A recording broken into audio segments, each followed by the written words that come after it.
Then invited a new cohort. This year, Your Excellency, we have actually graduated 1,000. Represented by a few people here. I think if we invited them all, Your Excellency, we will leave the stadium for January.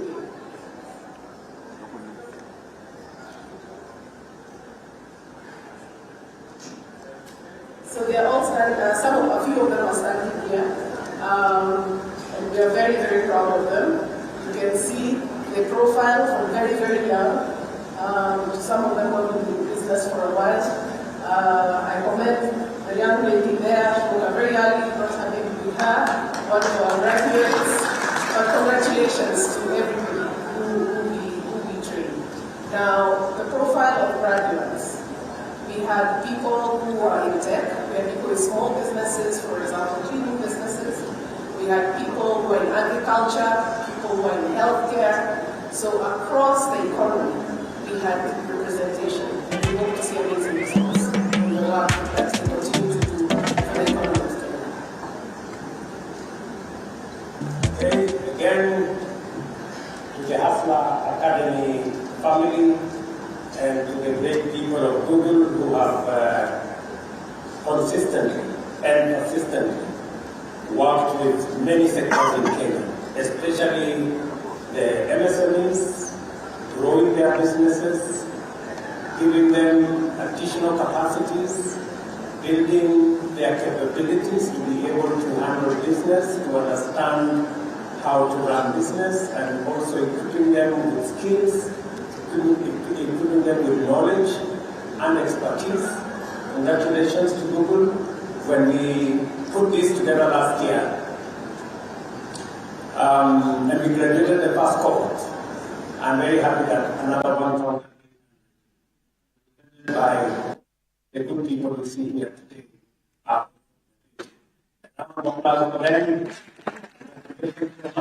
Continue Google doing the good job.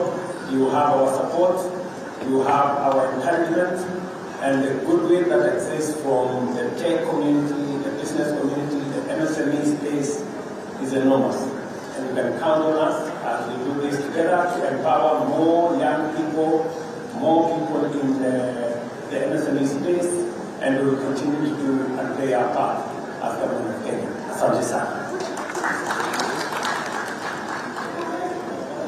And now, Uber Eats, our other partner in this space.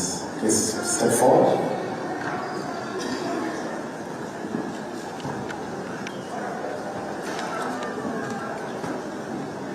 Thank you so much, Mr. President.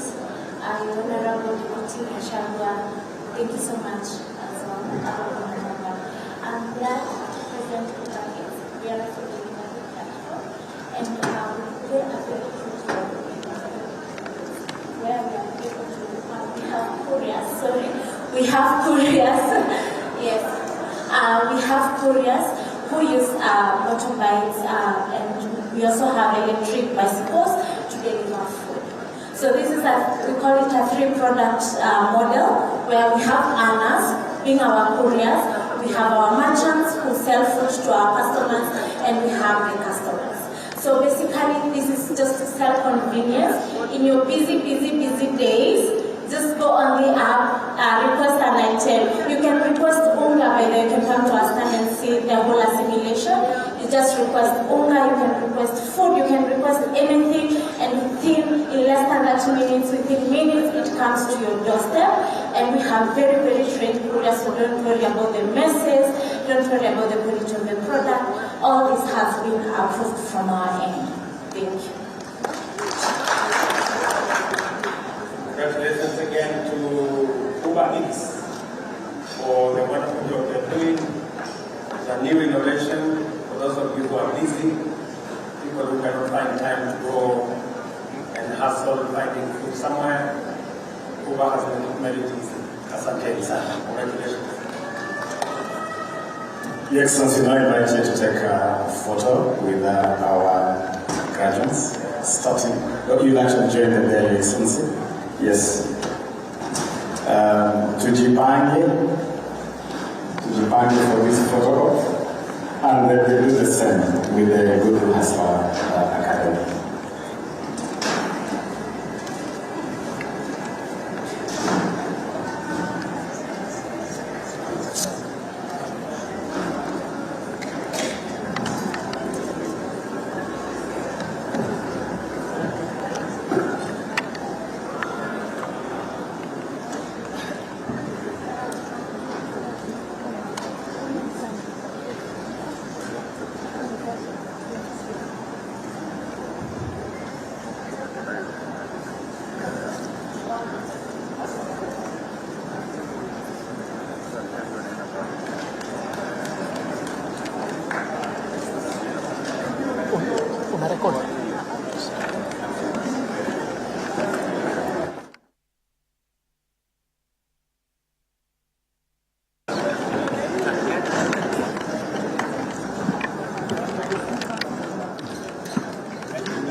Everybody, let's go! Jambo, hey! Jambo bwana, habari gani? Nzuri sana, hey! Wageni, wakaribishwa, Kenya yetu, hakuna matata. The youth of Africa, what are we here for? Youth Connect Africa. I want to hear everybody. What are we here for? Youth Connect Africa. And how can this be achieved? Renaissance. African Renaissance. There is the prophetic push to invest in Africa. The development in Africa will occur when we stop asking questions. How can we develop Africa?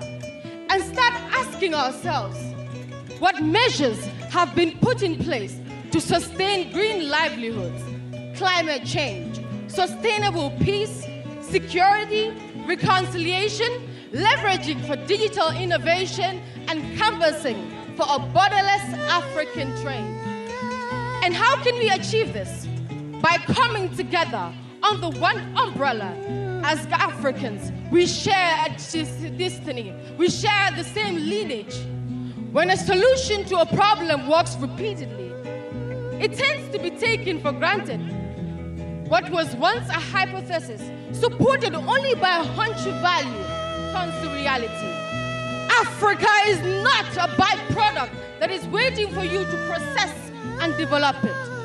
Africa shall rise in all her power, beauty, iron ore, platinum, diamond. She shall circumference the equator and make Africa whole again. Rise up, Mama Africa! The youth of Africa has been stolen. We need a beautiful kind of Africa. What is the kind of Africa we want? United, peaceful, prosperous, and a dignified Africa. What kind of Africa do we want? We want Africa to sweet like a nyamachoma, where we share different diseases. I give you benachin, you give me fufu. I give you domoda, you give me egusi. We give you jollof rice, you give us nyama choma. Yes. Are you ready? This is the kind of Africa we want, where we have helpers, leaders like President Ruto. President why we are here.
Hasa fan TikTok.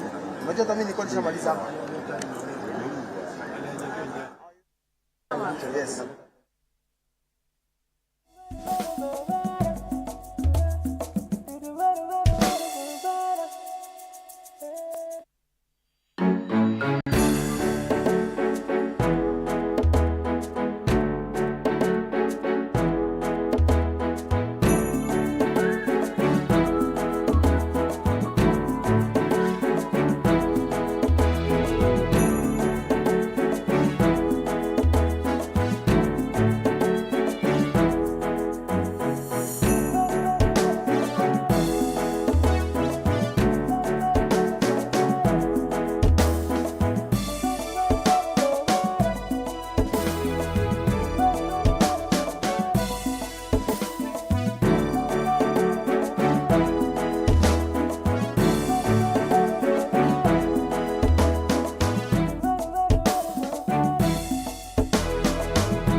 champion for their rights, leaving no one behind.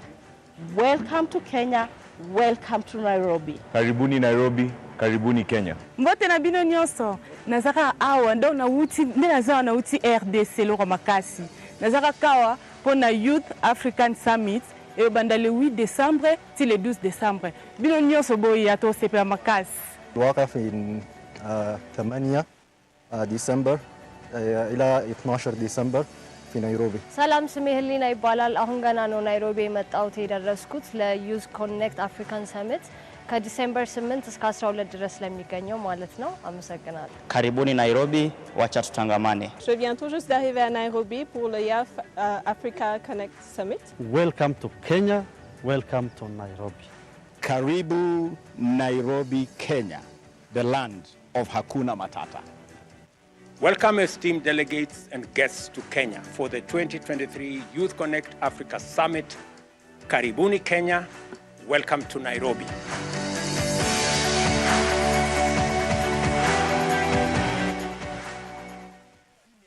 Asante sana. Thank you so much. DJ, kindly.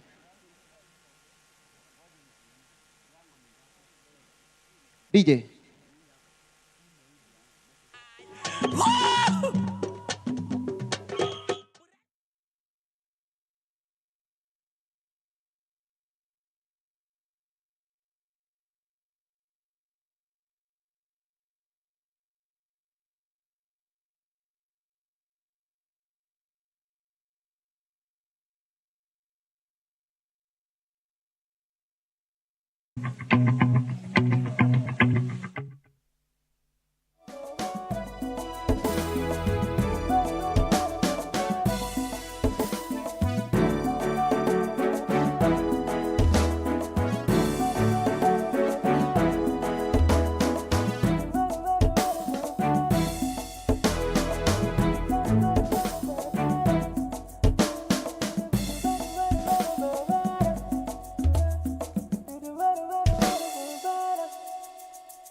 Tarara, tararara.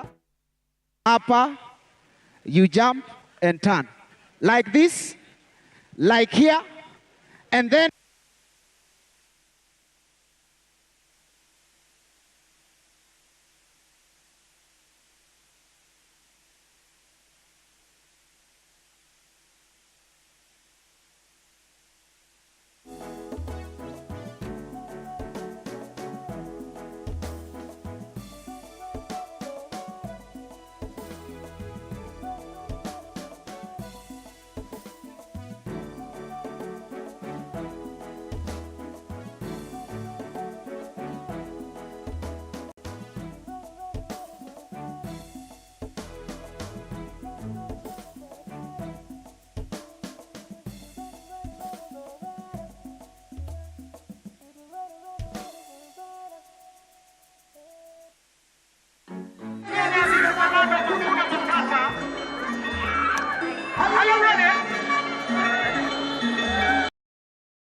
after that session, we need to start with a word of prayer so that God can forgive us.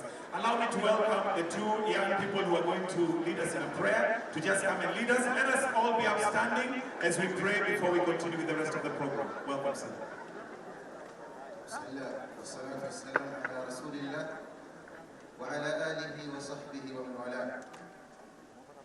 Let us pray. Oh Allah, we ask you to bless Kenya. Oh Allah, grant us peace. Oh Allah, bless us all.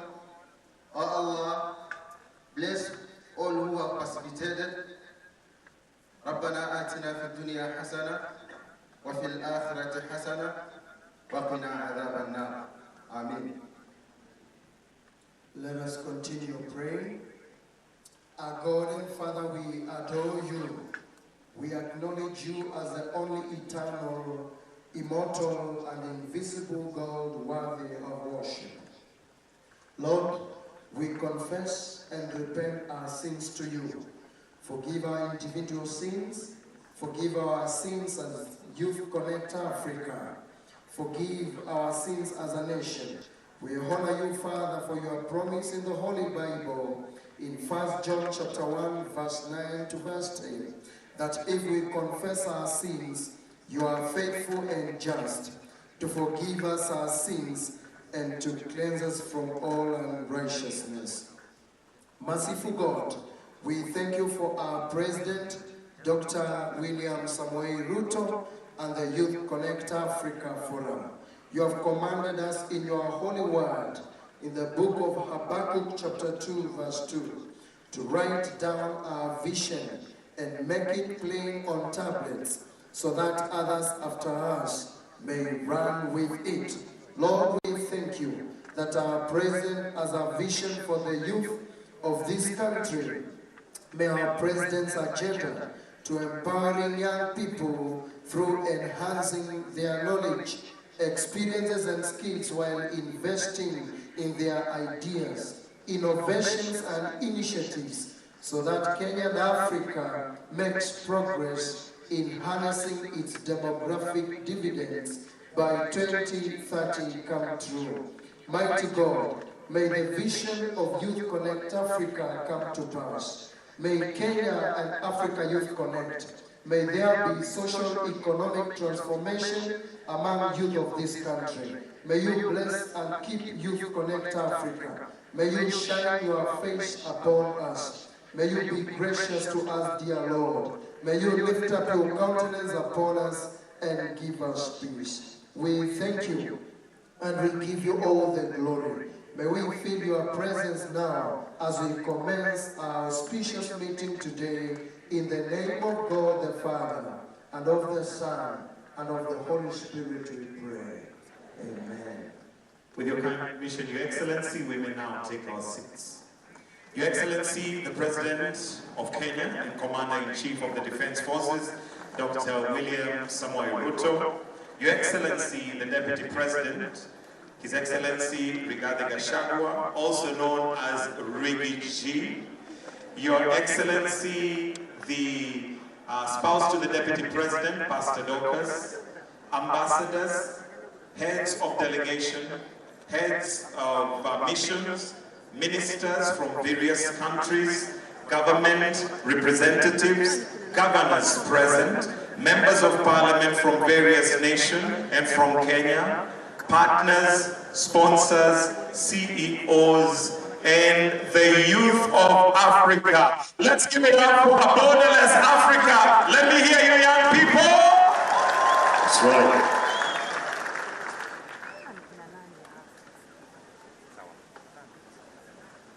Go ahead, Balozi. Thank you very much. Vijana, inaweza maiwezi. Well done.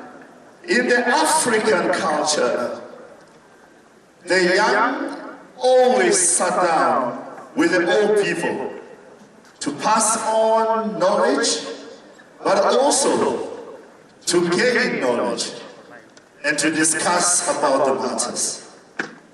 And that is what we seek today. is to sit down, have an intergenerational dialogue, and have a connection with our future from people from the past. Remember, our hashtag is Youth Connect Africa 2023. Just get on your phone right now, take a selfie, take a picture, tweet it out. Let's trend all over the world. But let me start by telling you where Africa is. Africa is clearly taking off. Africa is the continent of the future, and Africa is the continent of the now.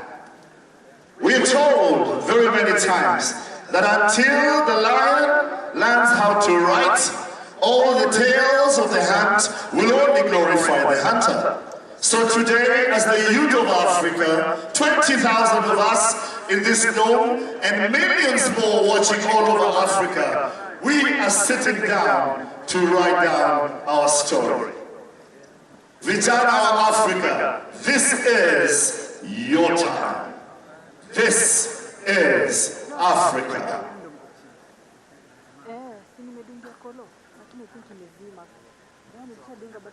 All right, ladies and gentlemen, we are hosted in County 047, and I'd like to acknowledge the Deputy Governor, His Excellency Njoroge Mushiri. Tupigie makofi. He's our host right here, so thank you very much, Governor, for being here. But at this point, Your Excellency, allow me to now call upon the Minister of Youth and Sports and Culture, His Honorable Ababu Namwamba, to make his remarks. Tupigie makofi. Sianakaa youth kweli. Karibu sana. Thank you, Your Excellency the President, Excellencies, colleague ministers, and the amazing youth of Africa. Africa, oh yeah! Let me hear some noise, youth Africa, oh yeah! I want to invite here, Your Excellency, with your permission, my counterpart from Rwanda, the Minister of Youth Affairs of Rwanda. And Rwanda is very special to Youth Connect. This is where the dream was born, and this is where this hub of Youth Connect Africa is hosted. Let us welcome Minister Abdallah from Kigali, Rwanda. And the two of us are going to usher us or transition us to the intergenerational dialogue. Waziri, say something. Africa, oh yeah! Thank you very much, Your Excellency the President. It's an honor for me, it's an honor for Rwanda, it's an honor for the Rwanda delegation to be hosted by you, Your Excellency, in Nairobi. Thank you, African youth, for responding to our invitation to the Youth Connect Africa Summit 2023, the 6th edition. A round of applause for yourself. Thank you. Thank you, Minister Abdallah. Your Excellencies. Yes, it's a discussion. Tunaifanya style ya vijana. It's a chat, and we are leading you to a chat, and it's going to be a very interactive chat because we want a dialogue African style. Because this is the platform for Africanacity. Let us give it up, Africanacity. Thank you. Now, Your Excellencies, great youth of Africa, Youth Connect Africa is the most consequential platform for realizing the African Youth Charter. This is a forum that the African Union has designated and officially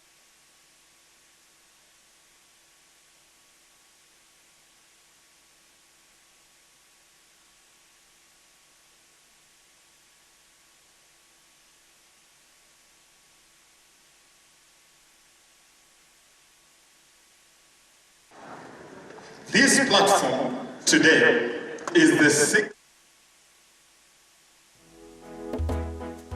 And we have curated a theme, Youth Innovating a Borderless African Renaissance.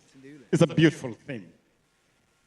And today, as we start, we want to welcome the youth of Africa from across the length and breadth of our continent, from the Cape to Cairo, from Lamu to Lagos, from Turkana to Timbuktu. Africa is here today.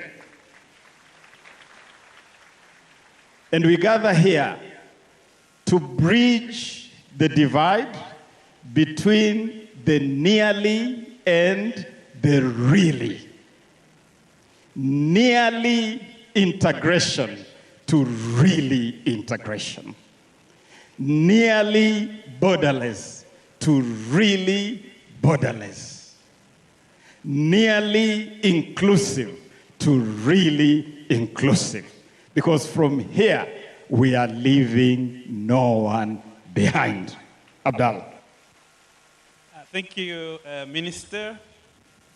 Youth Connekt was an idea in 2012.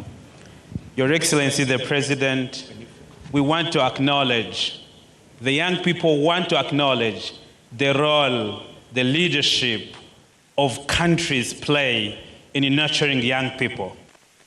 In 2012, our President, His Excellency Paul Kagame, met young people like all of us. And then young people had a lot of ideas, a lot of projects, innovative ideas.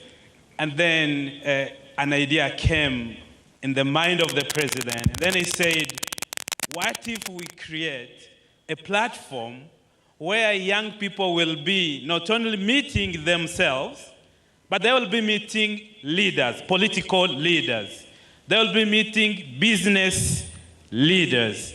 They will be meeting great innovators, not only in Africa, but also around the world. And he gave it a name, Youth Connekt. It started by a head of state, and it is being embraced and championed by other head of states. And today, Honorable Dr. William Ruto is championing it in Nairobi. Today, Youth Connekt has been taken as a philosophy, as an ideology of African youth. We are here with the ministers of Liberia, Sierra Leone. We are with different countries here represented. We even have partners who said, what if we co-create programs together? The UNDP, the EU, the CRS, all of these people wanting to join this movement. Your Excellency, Youth Connekt now is in 33 countries of Africa. Now it has reached more than 12 million people, creating more than 50,000 jobs. And we believe if this movement continues, this is going to be an African brand. It is going to increase the confidence of the African youth. We know that good ideas, innovations, they are not the monopoly of other people on other continents. It is also in African youth. So we can do it via Youth Connekt. Thank you very much. Let me, at this point, acknowledge all the delegations that have been led here by colleague ministers. And I'll ask you, colleague ministers, please to rise so that we can acknowledge you, Sierra Leone, Liberia, Lesotho, all the delegations. Let us acknowledge all the delegations that are represented here. Thank you very much. And Your Excellency, that is my colleague from Sierra Leone. If you could come to the front here, please. My colleague minister from Sierra Leone. Thank you very much. Today, the youth of Africa will start a conversation. It's a conversation about innovating an African renaissance. Today, the youth of Africa will set the agenda for the free movement of people, of goods, of services, of ideas, unhindered and unfettered across the whole continent of Africa. Thank you. And I want to thank the partners who have walked this journey with us. I want to start by acknowledging the African Diplomatic Corps, all the African ambassadors hosted here in Nairobi. We thank you. We have walked this journey with you, and you're part of this success story. Acknowledge all the delegations. Acknowledge the corporate partners. Huawei, we acknowledge you. MasterCard, we acknowledge you. Safaricom, we acknowledge you. All our partners for this, Asanteni, Sana, merci beaucoup. Thank you very much. Thank you. Abdallah, you can conclude, please. So today, like next year and the coming years, we encourage African youth to keep the belief, the dreams alive.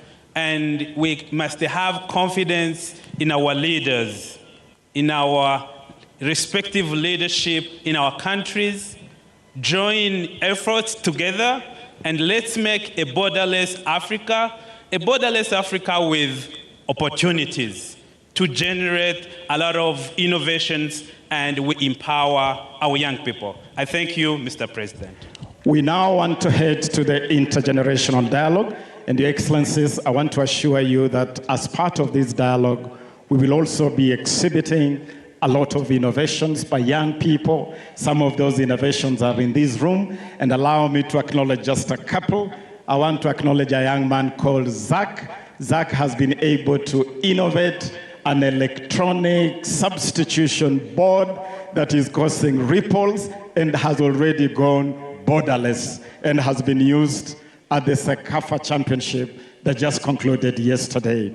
Zach, if you could step forward. I also want to acknowledge Catherine Musolia, who has put together an innovation to adapt waste from tech products and transform them to safe products for the market, as well as Peter Njeri, who is manufacturing clean cooking gas from plastic waste. All these are innovations. If you could just come here, young people, as a showcase. And finally, we'll also be exhibiting the revolutionary Talanta Hela Online that has taken talent identification, nurturing, and monetization to the digital space. I acknowledge those young people, together with the rest of African innovators. They'll be using this platform to showcase that indeed the young people of Africa can innovate. And now, before we move to the intergenerational dialogue, I want to acknowledge His Excellency Dr. William Samoei Ruto, President of the Republic of Kenya.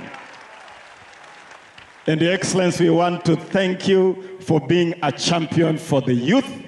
We want to thank you for being a champion for a borderless Africa.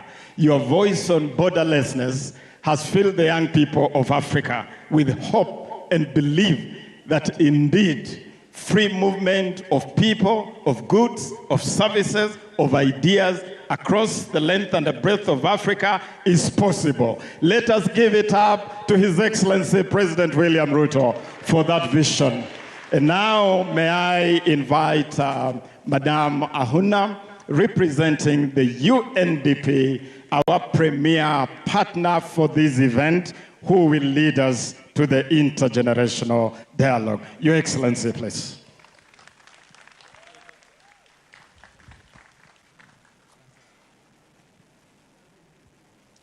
Speak from here. Yeah. Thank you, our Honorable Minister. Your Excellency, ladies and gentlemen, young people of Africa, what an amazing moment. It is one that I always dream of as an African, because I know that this is the moment in which hope is born and born again in a world that is in despair. today we witness the force of good for the world. Why does UNDP, Your Excellency, care about youth in Africa? Why did we step out as the entity that would give legs to this brilliant idea that President Kagame had in 2012? It is because today we're witnessing African young people who are the most connected youth, the most connected generation of Africa's history, in Africa's history. That means something. It means that today we have a generation that will propel this continent to the stage, to the global stage of transformation. So we care about African youth. We know that at the same time, this youth will need to be invested in, and we need to trust them. And Your Excellency, this moment is about building trust. The saying goes that where there is no vision, the people perish. I want to thank you, President Ruto, for your vision, for not only having a vision about how to invest in a borderless Africa by investing in our youth, but also for wanting to take this to action. Vision must go to action. I also want to thank President Kagame for being the one who actually planted this seed in 2012, represented here by Honorable Minister Paula, who is working with us on another initiative, which is an expression of UNDP's belief in investing in youth. This is an initiative we call Timbuktu. Honorable Minister, you referenced Timbuktu in your introduction. From Africa's past to its future, here we want to bet on our young people by mobilizing a $1 billion fund to power Africa's startup revolution. In Kenya, there will be a hub on green tech, and I want to thank the Kenyan government for accepting to host one of the 8 Pan-African hubs that we want to launch. Coming soon, Timbuktu will be launched in Davos and on the continent of Africa in the new year. Look out for it. It is our way of saying all this innovation that you will be witnessing here need financing, but they also need ecosystem support. They need nurturing, they need mentorship, they need capacity, and all of us here partners need to invest in making sure this happens. So UNDP has been responsible for bringing at least 400 youth to Youth Connekt, Nairobi. I want to invite all other partners to ensure that we sponsor young people from around the continent for every single Youth Connekt summit that we have. Because if they're not in the room, we don't have the energy, we don't have the hope. And many of them cannot get here on their own. So I'm giving here a call to action to make sure you are putting forward the resources to make sure African youths connect. And from now, I think we agreed that this would not be a moment for speeches from older people like myself. So we're going to really now enjoy this exchange between leaders and youth. And I want to really say to our young people, these moments are rare. There are very few opportunities where you have leaders at the helm of countries sit boldly with courage to listen to what you have to say and actually to say, ask me anything, and to own up to the answers, to own their answers. So use this moment, but also ensure that you are not just asking questions, you are also making a contribution as part of the solution to all the issues that we have on this continent and in our world. And I want to end by saying, the Africa we want is the Africa the world needs. So this goes beyond Africa. And we are here influencing what happens next in our world today. I thank you. Thank you, Your Excellency. Let me now invite the African Union Youth Envoy, Chido, who will lead us with the intergenerational dialogue. Chido, it is all yours now.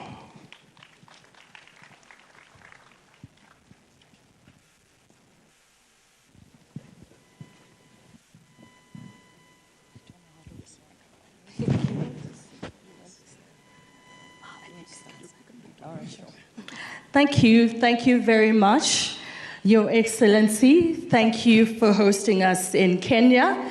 It's such a pleasure to be back. Just imagining in September when we held the Africa Climate Summit and you took an opportunity to sit down and to engage with young people.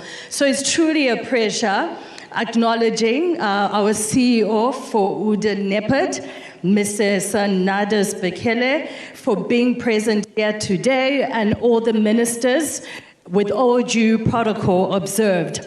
I'm truly honored to be here today, and also to give thanks to the African Union Commission, who would fit that the African youth have a representative in the cabinet of the chairperson. So even in his absence, acknowledging His Excellency Musa Faki Mohammed, and also sending warm greetings and regards from the African Union, who truly acknowledge the spirit of the African youth and what we can do embedded in the African Union Youth Charter. Now, if you may allow me just to speak briefly about this African Union Youth Charter, as I heard previously this being referenced.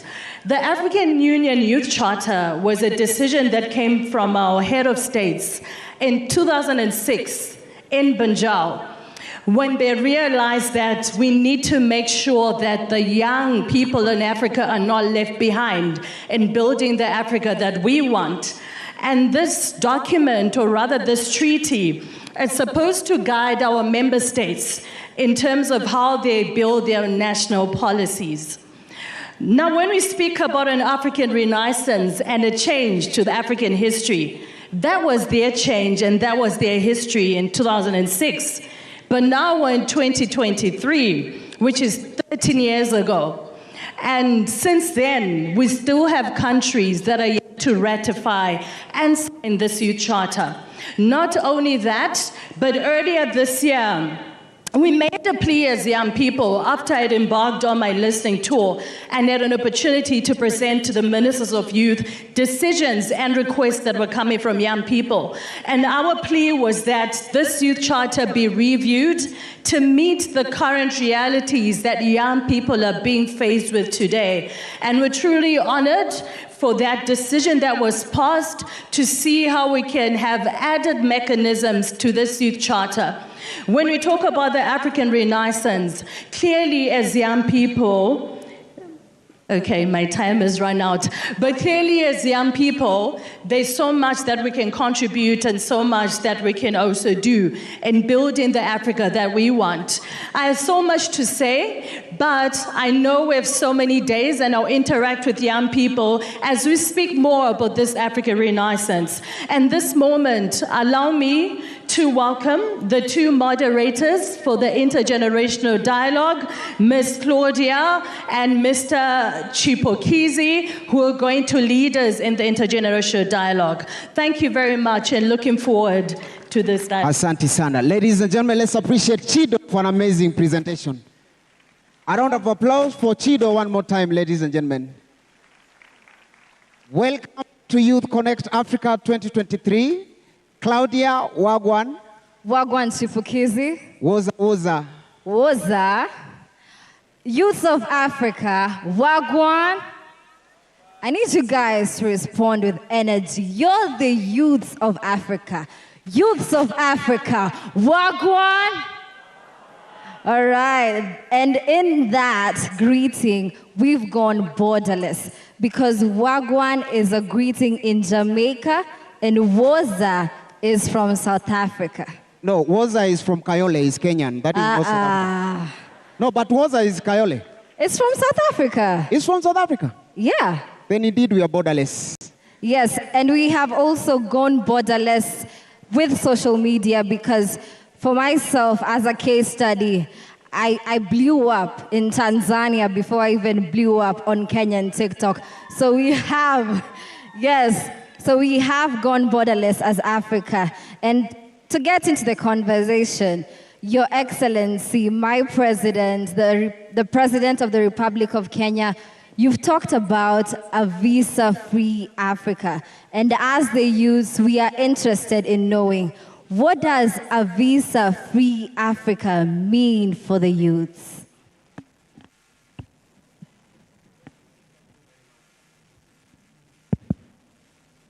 First, let me take this opportunity to welcome all the youth of our continent and those from different parts of Kenya to Nairobi. Karibuni sana. Welcome. Visa-less Africa. This has been my clarion call for the last 10 years.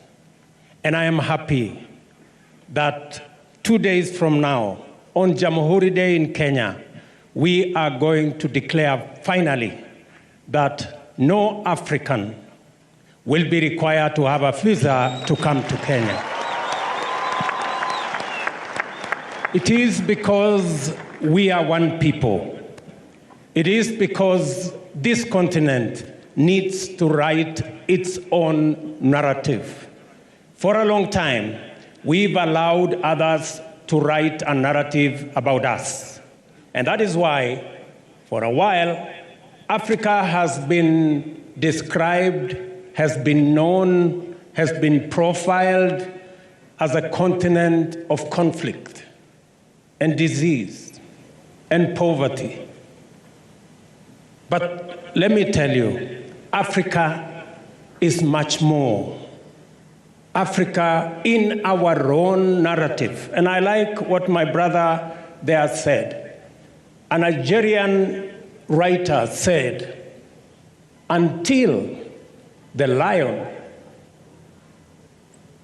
got to know how to write, all the stories glorified the hunter, because the hunter was the one who wrote the stories.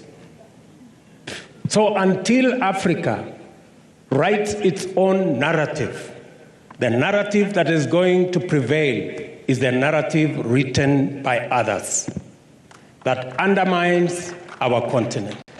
And therefore, we need to write our own narrative. You have heard me on different platforms, both in Africa and outside Africa, saying we have a new narrative for Africa. From here, in September this year, at the Africa Climate Summit, the whole world knew that there is a new Africa in the making, an Africa abundant with opportunity, an Africa with renewable energy resources. 60% of the world's renewable energy resources are in our continent.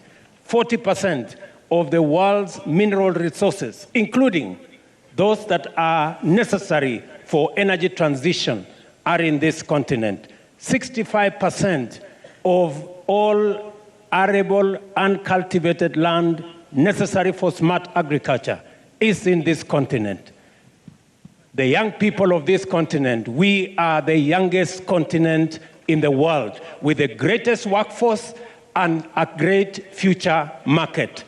That is not a continent you describe as a continent of conflict, disease, and poverty.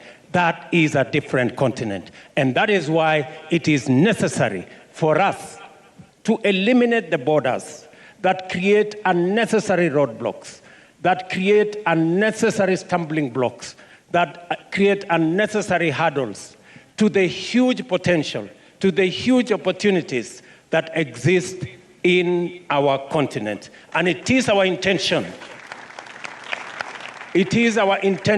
as leaders in this continent that we convert our borders into bridges for our people to connect, that we convert our borders into stepping stones for the young people to live in a borderless, wireless continent.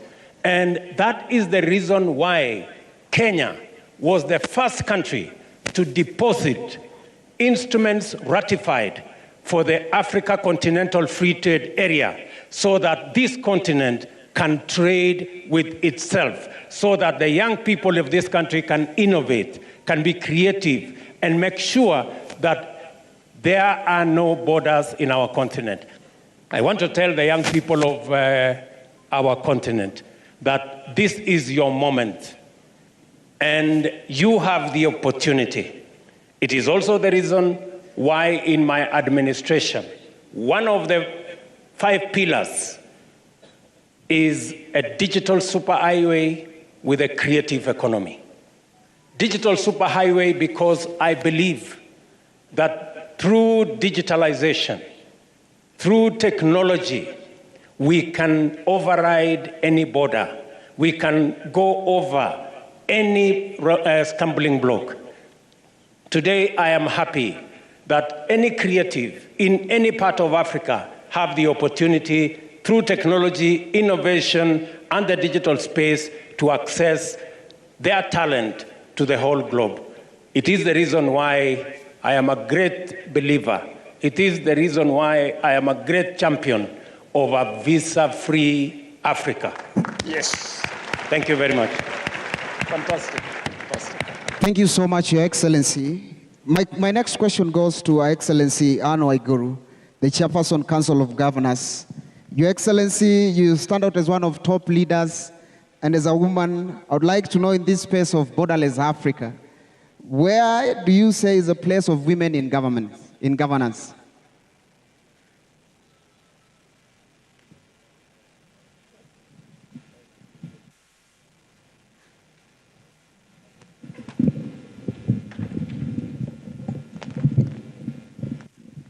Thank you very much.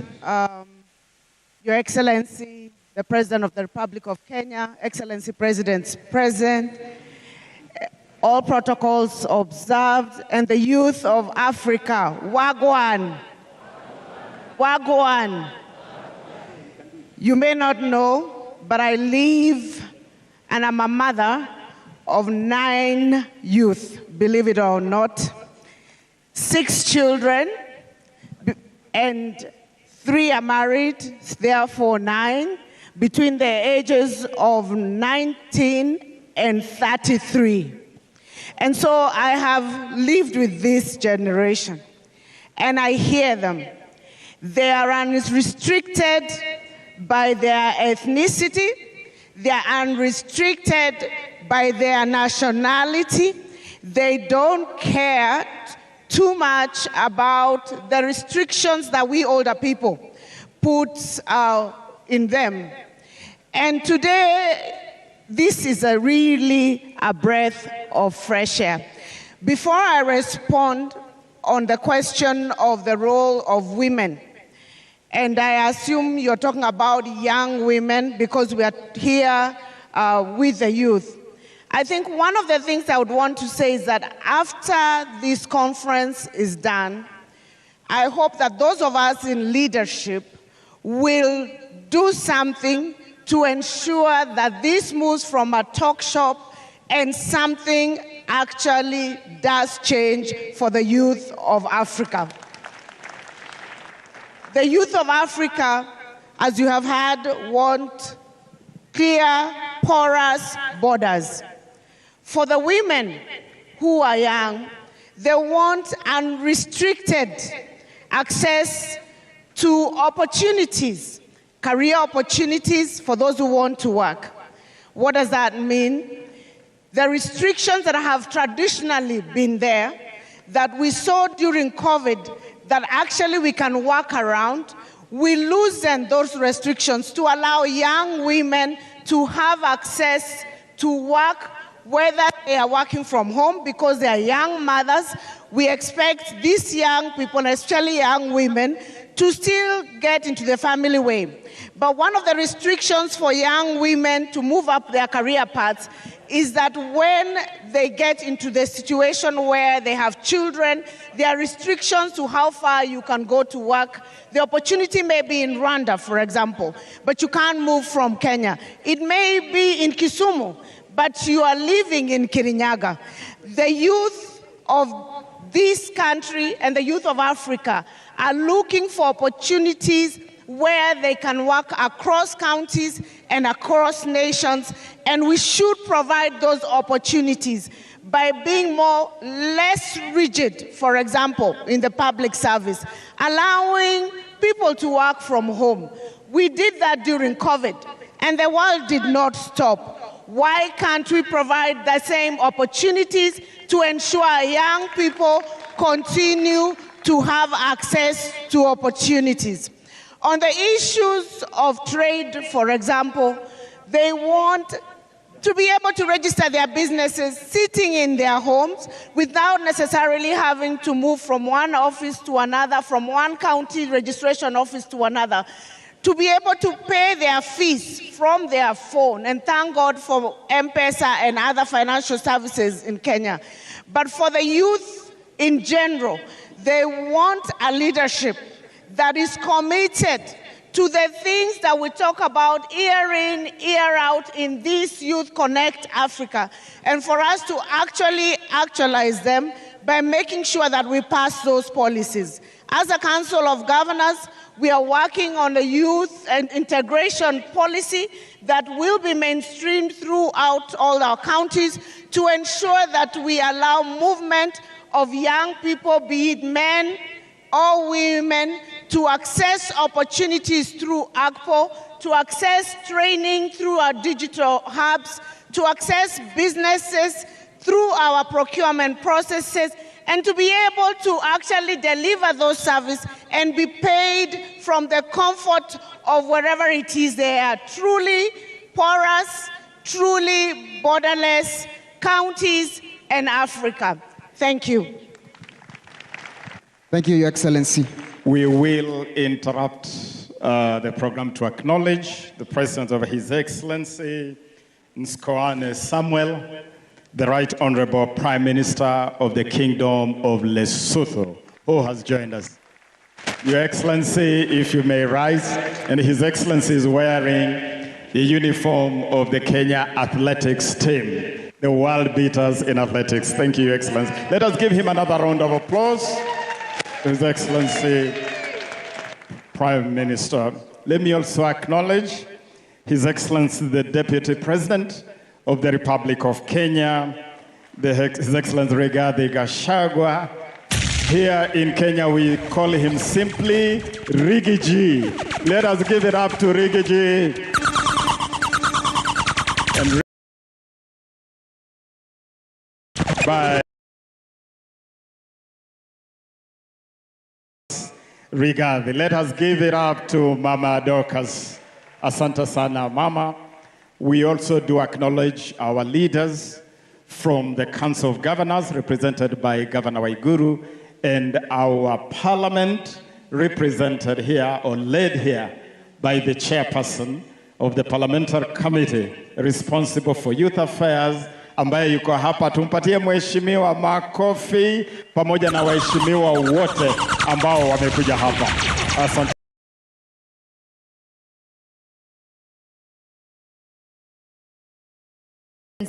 Anne Waiguru for the amazing remarks. Now, she mentioned something very important, opportunities. And now my next question will be to Ms. Julie Gishuru, the Chief Public Affairs and Communications Officer, MasterCard Foundation. So Africa is endowed with incredible talent and potential. However, the continent continues to fall short in delivering opportunities for its youth. What should Africa do today to ensure that 20 years from now, we have reversed the current unemployment situation? Wow, thank you for the question. First of all, my breath is taken away. You guys look amazing. Please give yourselves a round of applause. Pan-Africanist, an African woman and an African mother, it's an honor to be here. And so let's talk about employment, or what I prefer to refer to as opportunity for young people. So I work at an incredible organization called the MasterCard Foundation. It's not MasterCard, but we were born out of MasterCard.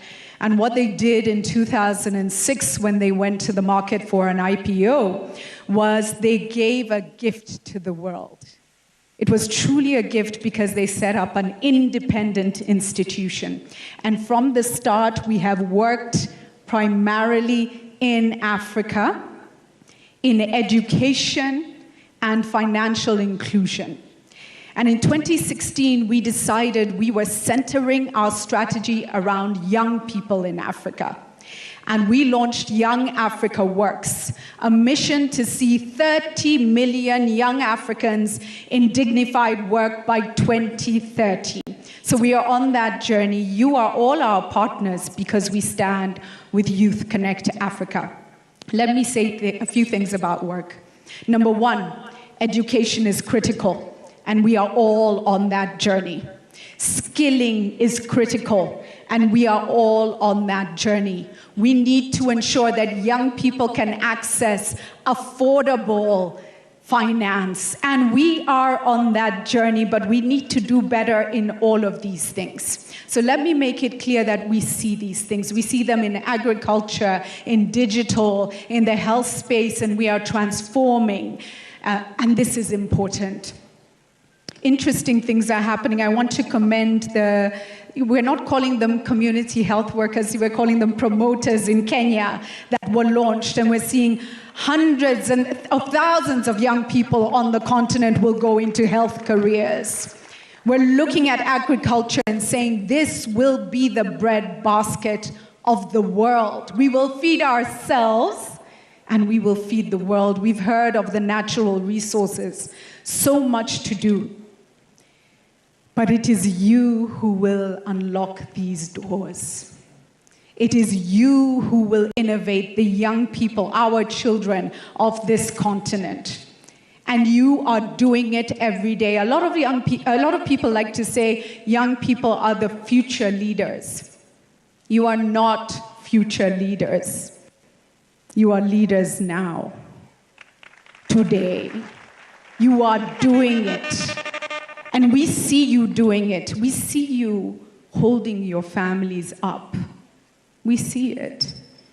We see you in your communities helping out with the little that you have, making a difference. We see it. We see the heroes and the champions. Please give yourselves a round of applause. We honor you, young people of Africa. Thank you. Let me finish by sharing some words of wisdom with you as an elder. And allow me to say the only other work that the foundation does is where we were first registered as a charity. It's in Canada, and we work with indigenous communities there. And if you read about them, you'll find they were significantly marginalized. And so we went to them and asked, what can we do with you? And the young people said, we don't want scholarships, we don't want to go to schools outside our communities, we don't want to go to universities, we want to stay on our land. And we want you to value our cultural knowledge. And so we're doing that. But more than that, we tapped into the elders of those communities to share knowledge and build and grow the young people. Look for the elders around you who will mentor you. That's number one. And then I'm going to go to 3 African proverbs because I love them. The first one is the one who does not have the energy to pound the yams pretends he is chasing flies from the yams. Are you pounding yams or are you chasing flies? When I gave birth to my first child, I was really scared. And he's strong, so he was coming out fast. And I was screaming in the delivery room, screaming. And the nurse looked at me and she said, "Why are you spending all that energy screaming? And you're scaring all the women in the ward." Like everybody's like, "What's going on?" She said, "Stop screaming and put your energy in pushing." Guys, what are you spending your energy on? Second one, the same clay, the same sun that hardens the clay melts the wax. Please be smart, and in every opportunity, know there is a challenge. In every challenge, there is an opportunity. Seek to leverage everything that comes to you. Everything. Learn from it, grow, move forward. Final one. Hands wash each other. Yeah? You young people hold together. Grow each other. Network. Support each other. Buy from each other. You're the fastest growing population in the world. If you buy, that's it. This is also your excellency for heads of state. And I want to say, it's been a long time since Africa has seen the momentum around this unity and common purpose that is starting to develop with African heads of state and nations, common agendas, voting together on a global scale. We, as young Africans, here, I'm not so young, I speak on your behalf, want to encourage you all to continue to do so with a focus on Africa and Africans. And once again, take us to where we were when we were fighting for independence, standing together, making sure every country got past that line. I'll finish by saying that our forefathers fought a desperate battle, our grandfathers and great-grandfathers, so we could be free, so we could have ownership of our land, so we could have self-determination.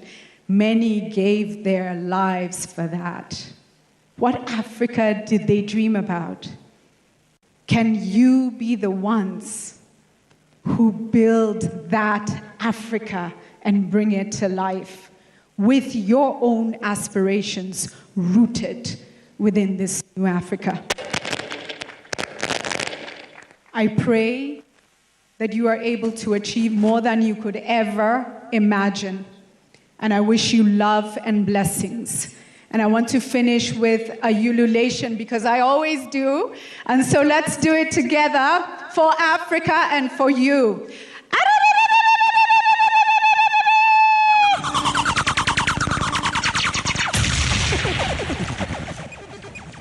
Thank you, Ms. Julie Gishuru, for the...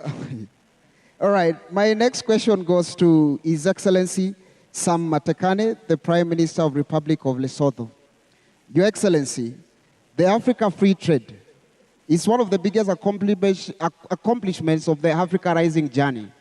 Where are we, Your Excellency, in terms of actualizing it and making it a reality? Could you... The Africa Free Trade is one of the biggest accomplishments of Africa Rising. Where are we, Your Excellency?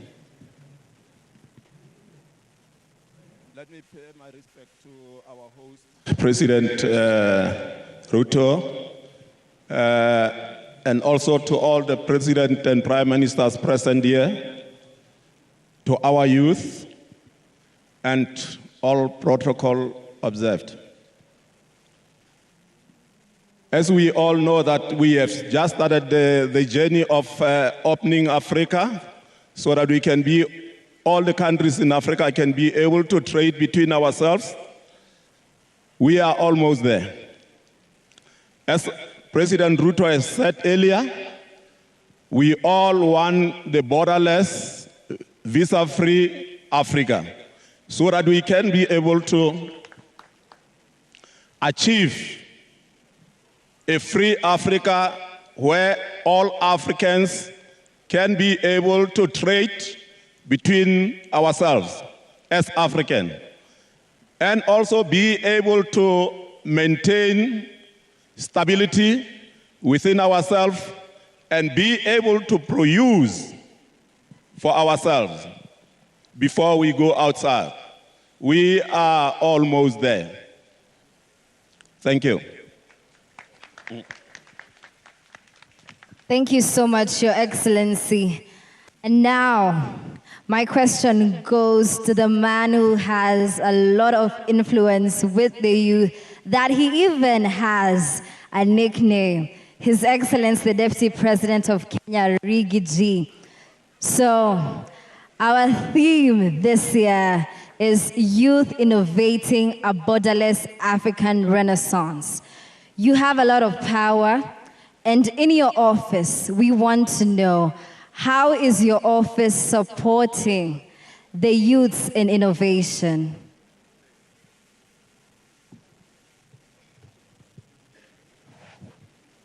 Thank you very much.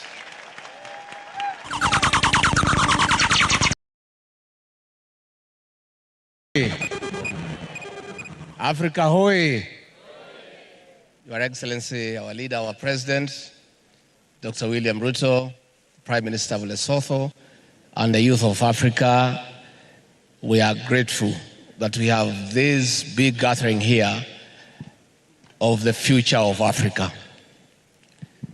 I have told our young people to take their rightful place in leadership, to lead in all fronts, to lead in business, to lead in innovation, to lead in creativity, and even to lead in politics.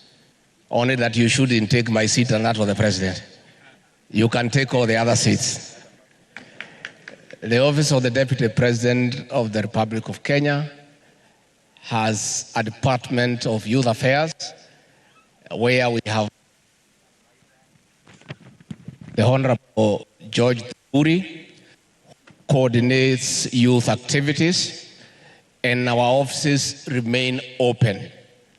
I was in Rwanda last year, where I made a strong plea that this summit for the year 2023 be held here in Nairobi, because of my belief and that of my boss, President William Ruto, that our young people are the future. And even sitting here today, the president and I, even if we don't achieve much, by just sitting here among young people, through the two processes of biology, diffusion and osmosis, we feel a little bit younger.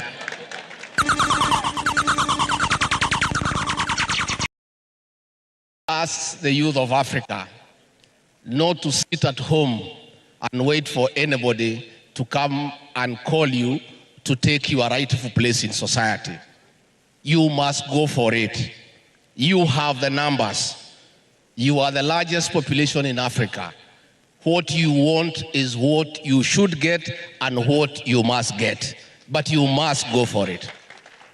So my office continues to be open to engage the youth of this country, to interact with you, share ideas with you, and whatever that we need to do to unlock your potential and put you on the right path to success, we shall do. You are most welcome. Asanteni sana. Thank you, Your Excellency.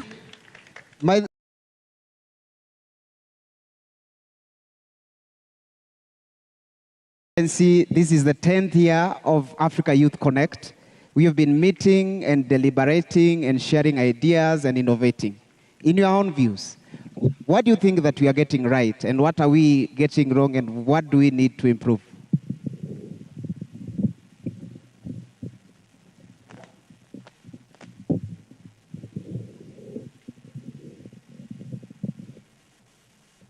Excellency, the President of the Republic of Kenya, and Excellencies present, all protocols observed. I think as I look here and see the bright eyes that are looking at me, I see not only the future, but I see the now. I see the energy, and I feel you.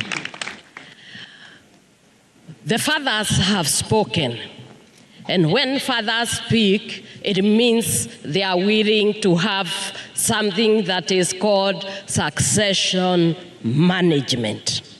The fathers dreamt of a road that will come from Cairo to Cape Town. You people were not dreaming then. You are having a vision of global village. And now, I am calling you to continue and have the vision for Africa. Experience cannot be bought, but I believe as young people, you have enough experience. You don't need anybody to permit you to work. You have what it takes as young people to be innovative and to be creative as you have been. Every system and every structure that is going on around now, it is being driven by your intellectual property. And I believe because you may not have experience, and perhaps you are waiting for someone to be able to give you a collateral, we are going to look and to ask our president and his government and the governments of Africa to consider the intellectual property as the collateral for the youth, because they have it. And that way, with the borderless countries, you can be able to move not only physically, but you can also move with your ideas. And I think some of the things that you need to do, one of the things that can help you grow and expand is to have a sober Africa. We must get out of drugs, substance abuse, so that you can have great vision and ideas. Many of you have died, and we don't want you to die on us because you are the future.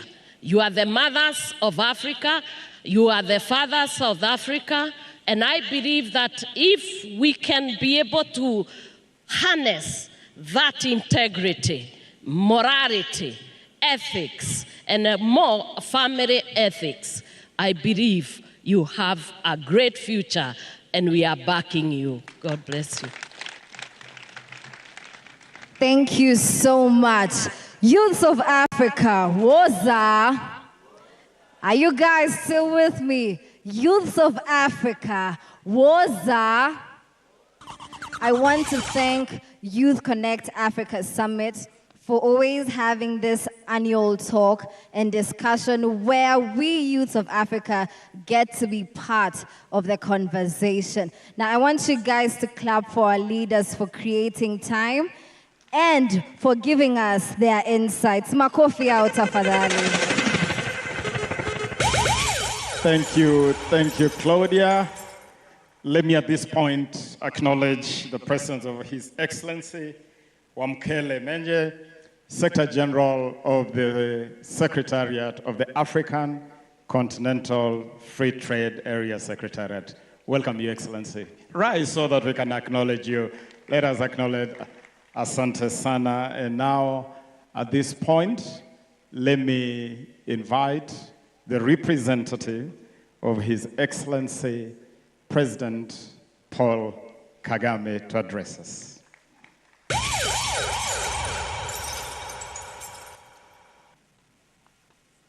Yes, please.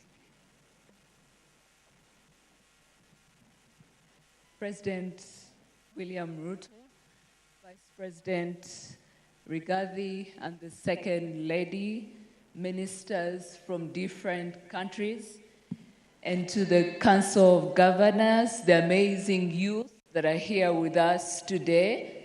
Thank you so much for the invitation to be here. And I want to start by appreciating the government of Kenya for bringing all of us here together, the energy, the ambitions, and the ideas that we're going to get here on the 6th edition of Youth Connekt is something commendable. Thank you, President Ruto, for hosting us. And I know this is not just an event, because what we have in this room is architects for the future, and it's very befitting for the title that we have today, which is really around creating the future that we want. The conversations that we've had from many of the leaders that spoke before, the aspirations they have for the continent, but most importantly, the faith that they have in the youth for their voice to be at the table today, but most importantly, in architecting the future. President, I want to congratulate you on the announcement of the visa-free policy.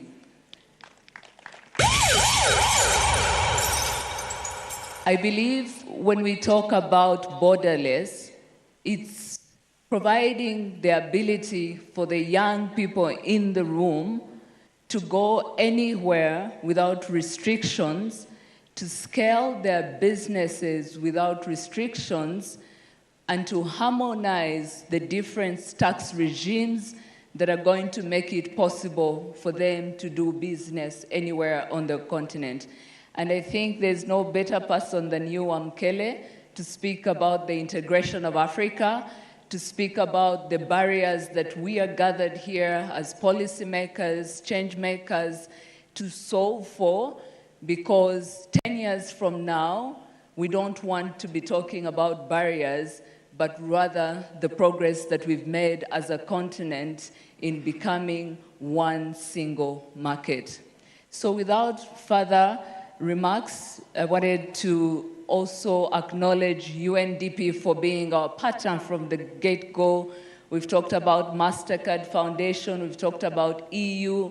All these partners have made it very possible for us to convene every year, but also to find those initiatives that make it possible for us to work together. President Ruto, President Kagame couldn't be here today, but he's fully supportive of this, and he sends you his regards. Thank you very much. Thank you very much. Let us acknowledge that message of His Excellency Paul Kagame, and in the same spirit, let me acknowledge our other partners. I had acknowledged the first set of our partners, but let me also acknowledge Kenya Airways, which is the official carrier of the 6th edition of Youth Connekt Africa, and Kenya Airways is connecting Africa, the pride of Africa. I also acknowledge Google, Mabati Rolling Mills, MRM, Meta, Facebook, the International Youth Fellowship, IYF, our very important partners with whom we are developing a lot of programs for the youth, Red Cross, and Auda NEPAD, who we are doing amazing work together. I also acknowledge all the embassies, all the missions here in Nairobi with whom we have worked, and special mention to the African Diplomatic Corps, led here by Ambassador Rusung. We thank you together with the whole African group. Thank you very much.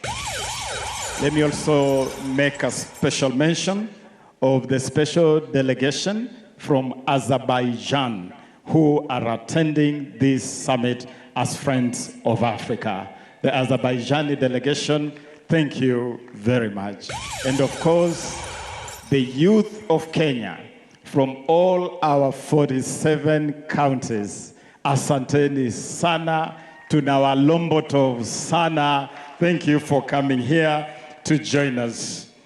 Let me also acknowledge the Minister of Education, of the United Republic of Tanzania that is representing here Mama Suluhu, President of the United Republic of Tanzania. Asante sana, Waziri. Asanteni sana, Muungano wa Tanzania. Thank you very much. And our youth from all the counties, thank you very much. Our local leaders, the members of parliament,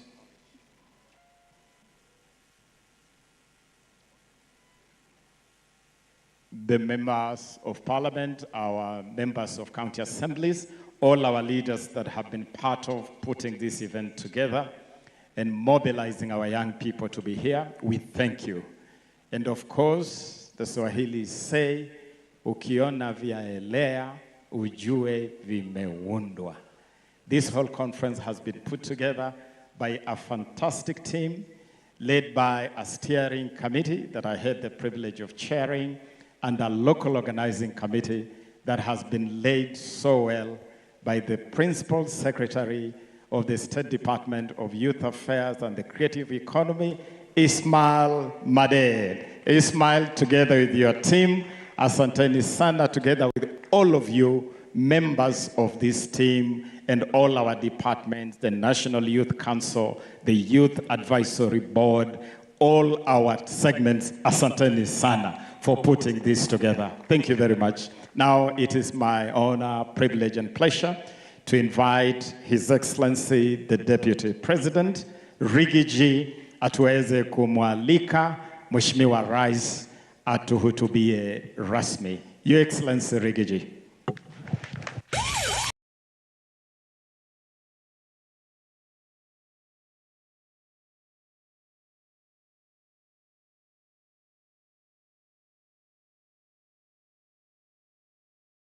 To host the youth of Africa.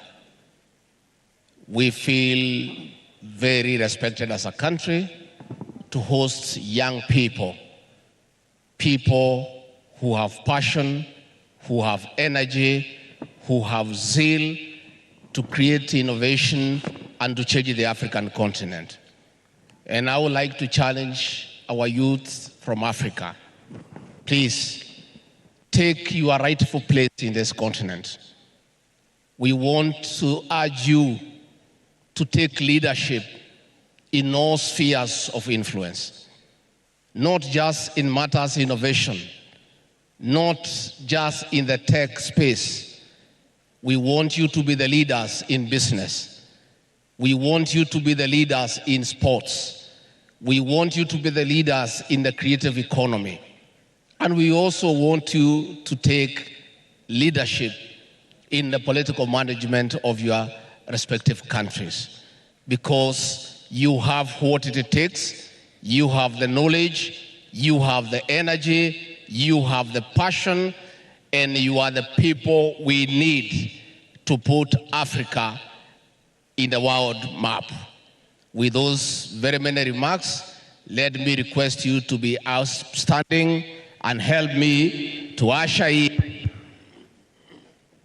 of Kenya, Dr. William Samoei Ruto. Your Excellency. Thank you. Thank you very much, Rick. Again, with a lot of humility, let's take our seats. Asanteni sana. Excellencies, heads of state and government, and representatives of various delegations from across Africa, our youth from various countries, various counties in Kenya, participating in this Youth Connect.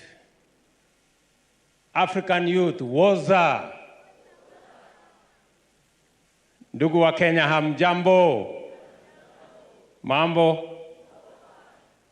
On behalf of the people of Kenya, it is my pleasure and privilege to welcome you all to our capital city, Nairobi, a city defined by opportunity, creativity, technology, and I dare say, innovation.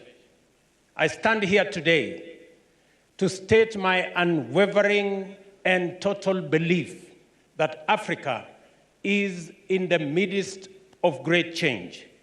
a social and economic transformation that will rewrite the African narrative for this generation and for the next. Most importantly, a change, a renaissance, if you want, that will largely benefit the young people of our continent, who will provide the energy, the dynamism to sustain it and make it a new reality for us in Africa. I believe this change is coming because the old Africa, the one that was defined and defined itself by challenges, the one that glorified its problems and sought external solutions, that Africa is fading away. We are in a new process of creating a new Africa, one that is founded on a rock-solid belief in our own capacity, that is driven by our relentless pursuit of progress, and that is committed to developing solutions to obliterate the challenges that we all face. At the heart of this revitalization sits the most talented, innovative, and dynamic generation of Africans there has ever lived. A wireless generation, a borderless generation, and more importantly, a relentless generation that I see in front of me. I came here to interact with this remarkable group, to engage and listen to you all. We are, in this moment, living in an Africa where the only thing that matters is the creation of opportunity. This is the agenda. This is our objective. This is the conversation. The youth are at the center of this moment, this agenda, and at the center of this conversation.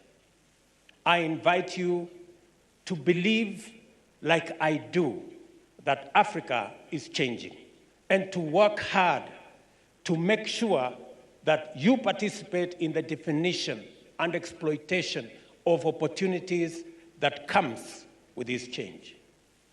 I invite you to focus your energies on the creation of opportunity, the identification of value, and the pursuit of prosperity.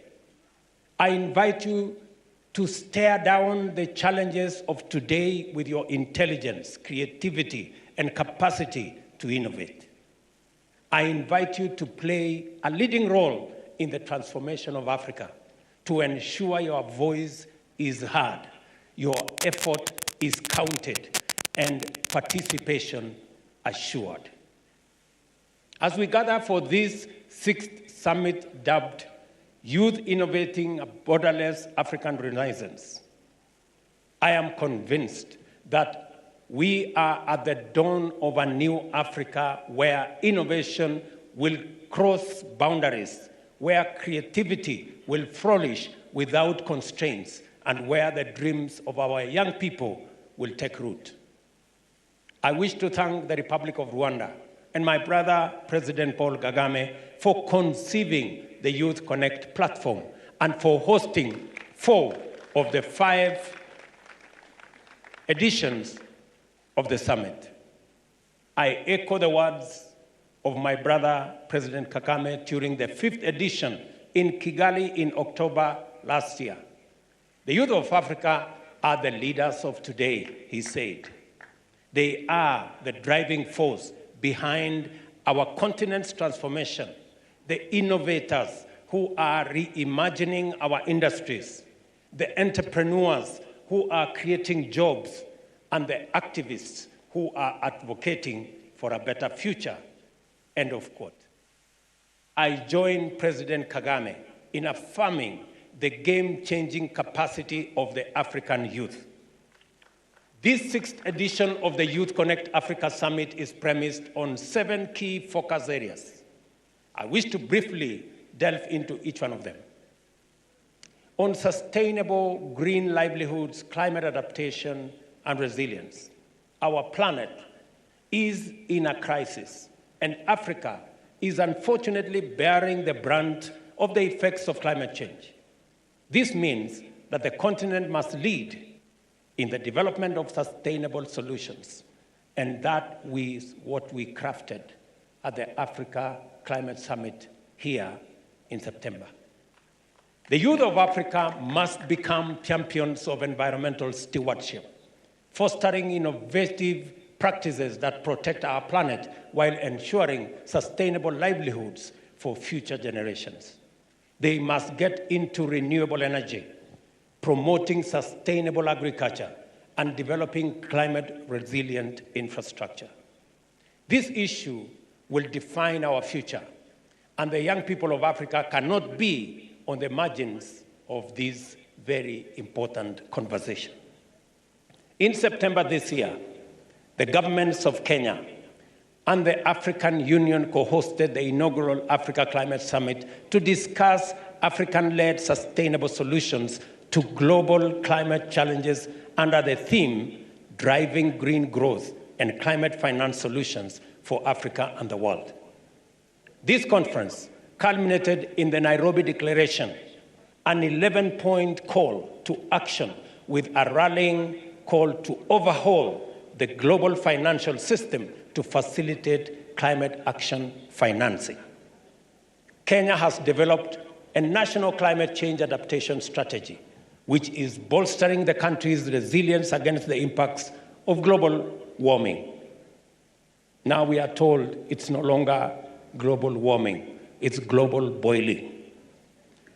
Perhaps our key initiative is the 15 billion tree restoration project that will increase Kenya's forest cover from 12% to 30% by 2032. We have recruited a 4,000-strong youth green army to support this program initially. We are escalating this to a national 1 million youth green army for climate adaptation, a movement that must spread across the whole of Africa. On the second subject, renaissance of the African dream, Africa has a rich heritage of statesmen. Kwame Nkrumah, Julius Nyerere, Jomo Kenyatta, Thomas Sankara, Patrice Lumumba, and I could go on. Leaders who decades ago foresaw the unstoppable power of a united Africa. We must rekindle this dream because now more than ever, we are in a position to make it a reality. You are now the custodians of this dream, this idea envisaged by our forefathers. With the technology available to us today, it is very possible to build one African market. It is possible for an idea to rise in Nairobi, arrive in Lagos by midday, and Cape Town by sundown, and vice versa. It is possible to develop, respect, and appreciate our various cultures through social media. We can exchange ideas and learn from each other every day. This is what our forefathers wanted for us. Innovation is critical to achieving our development goals. To grow fast, we must deliberately focus on innovation to create fresh opportunities through the creation of new products, models, and partnerships. Africa's youth must drive this digital revolution. We must not be afraid of new ideas, especially when they are big. We must not hide our ideas because we do not know how to resource them. Kenya is a renowned trailblazer in innovation. We recently launched the first green digital innovation hub to accelerate new ideas and products. The Green Digital Innovation Hub targets foundational sectors such as agriculture, information and communication technologies, and energy, incorporating cutting-edge technology like automation, AI, sensor networks, cyber and IT security, cloud computing, and smart cities. The hub anticipates playing a pivotal role in leading the digital and green transition in Kenya and in our region. The global job market is increasingly shifting towards virtual and technology-driven roles, necessitating an alignment of our education system with this reality. To this end, the Ministry of Education is collaborating with global tech giant Google, the Ministry of ICT, and the digital economy in launching a comprehensive coding program in primary and secondary schools in Kenya nationwide. Google has generously offered to create a job pipeline for program participants, providing access to digital gigs with earning potential of up to US $3,000 per month. In fact, I made a commitment to the people of Kenya that in the space of creating jobs, I am a great believer that the way to derive value out of the 650 billion shillings we spend in our education and training every year is to create opportunities and pathways where young people can monetize their talent, their knowledge, their education in different ways. It is the reason we have intentional, deliberate programs on how to create jobs. The trouble I run into sometimes is that there are people who are used to traditional jobs. They believe that a job is when you have a tie, you've gone to an office, and you have a boss sitting somewhere. They cannot fathom that you can be in a t-shirt, in your home, in your house, and you are working. In fact, we have a case in court, very interesting case in court in Kenya, where the court has ruled that if you are working in Nairobi for a company in the US, you must get a letter of appointment from the company in the US. Do you know how ridiculous that is? Are you interested in a letter of appointment, or are you interested in working and earning a salary? So we have a new model of jobs that our laws did not see. In fact, shortly we will be changing the law in Kenya so that it begins to appreciate that there are remote jobs. There are jobs that you do not have to walk into an office. What matters is that you're working. It doesn't matter whether you are wearing a suit. It doesn't matter whether your hair is combed. It matters that you know what you're doing, and you're doing it well. We must expand access to broadband connectivity and increase digital literacy for innovation to flourish.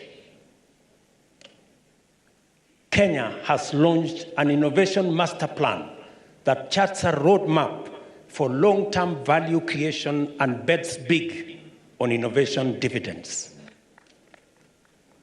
Additionally, the government of Kenya has provided affordable access to technology through initiatives such as the Ajira Digital Skills Initiative, equipping young people with the digital skills necessary for success in the modern economy.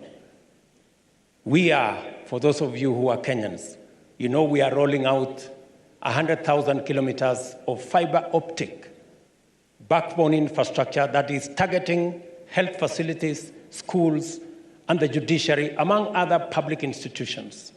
Alongside this, we are rolling out another 25,000 public Wi-Fi hotspots that are targeting markets, bus parks, and other public spaces.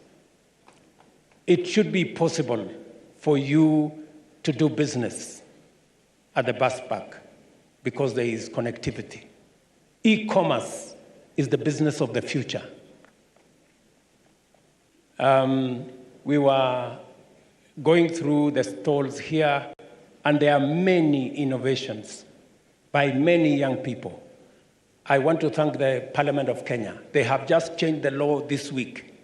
In fact, I intend to sign it into law next week so that we can create 1,450 digital hubs in every ward in the Republic of Kenya.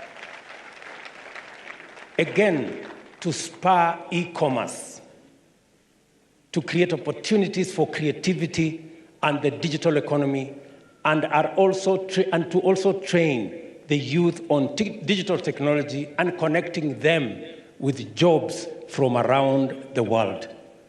To foster innovation, Kenya has established the Kenya National Innovation Agency, providing support and resources to startups and innovators. Kenya recently hosted the first ever Kenya Innovation Week 2023 Commonwealth Edition as a show of our commitment towards supporting innovation. By the way, on December 12th, just 2 days from today, and I invite all of you to come for our Jamhuri Day celebrations. We will be, in those celebrations, be unveiling winners of the inaugural Presidential Innovation Challenge as we celebrate Kenya's 60 years. On sustainable peace, security, and reconciliation, a peaceful and secure Africa is a prerequisite for the realization of sustainable development as outlined under the Global Sustainable Development Goals, and specifically SDG number 16, one that seeks to promote peaceful and inclusive societies for sustainable development, provide access to justice for all, and build effective, accountable, and inclusive institutions at all levels, calls for governments to empower the youth to become ambassadors of peace, cohesion, reconciliation, fostering dialogue, promoting tolerance, and building bridges of understanding across borders. As leaders, we can support, and we should support, peace-building initiatives, promote civic education, and foster inter- and intra-faith dialogue. I will be asking for your permission shortly, because as you are aware, we have security challenges in Sudan. And today, we are having a conversation as leaders of IGAD, because there are 7 million young people and women and children today in refugee camps in Sudan. And it is our responsibility as Africans to tackle that problem. And so, leaders of IGAD, we will be meeting in a few hours to agree on how to stop the conflict, on how to get the young people in camps to come and help us develop our continent, to stop unnecessary loss of life, and to get Africa going. We must teach our youth to see brotherhood and sisterhood in their peers across Africa, to realize that we have more in common than what divides us. Let me speak about enterprise development, the future of Africa's borderless commerce. And I'm happy I'm speaking this when my brother Wamkele is sitting here, our Secretary General for ACFTA. Entrepreneurship is the biggest creator of value and opportunity in the world. With their increasing levels of education and skills, Africa's youth can drive economic growth by embracing entrepreneurship. African governments like Kenya have to make supporting MSMEs a key priority, pairing financial support with advisory services. We must foster a conducive environment for entrepreneurship by providing young people with access to capital, mentorship, and opportunities to transform their ideas into thriving cross-border businesses. This can be achieved by simplifying business regulations, facilitating access to finance, and promoting regional economic integration. Kenya is championing entrepreneurship by creating an enabling environment for young people to start their own business. We have facilitated access to finance for young people through affirmative action funds, namely the Hustler Fund, Youth Enterprise Fund, Uwezo Fund, Women Enterprise Fund, and National Government Affirmative Action Fund. The Hustler Fund, for example, has benefited 21.7 million Kenyans across Kenya. Let me also say, we are lowering access and we are expanding new opportunities so that we can escalate to the next level of entrepreneurs. Let me also confirm, to further boost economic integration, Kenya fully supports the establishment of the African Continental Free Trade Area, which seeks to create a borderless market for African entrepreneurs and businesses. As I told you, Kenya was the first country to deposit instruments of ratification of the Africa Continental Free Trade Area, and we have been its greatest champions because we believe that we need to eliminate processes of visa requirement for African countries as we strive to ensure the attainment of Africa's borderless commerce. I am very persuaded, and we all know what borderless countries have done. Look, the people who taught us about visas, because we didn't have visas, our good brothers from Europe came and taught us about visas.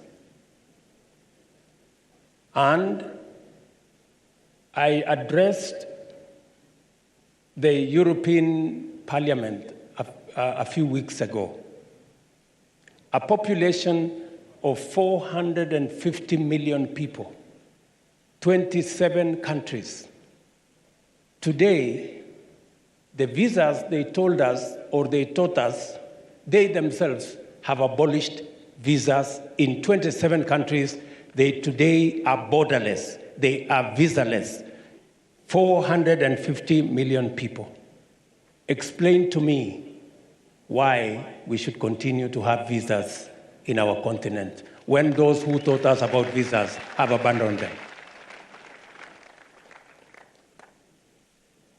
But even as we do this, I like what the second lady said. We must also mind about the mental, the sexual, the reproductive health of the young people of our continent, because they are our children.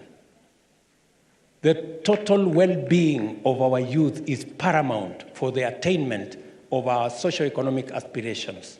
In this regard, we must invest in youth-friendly healthcare services, promotion of preventive measures, and address the vulnerabilities that exist around mental health, around sexual health, and around reproductive health.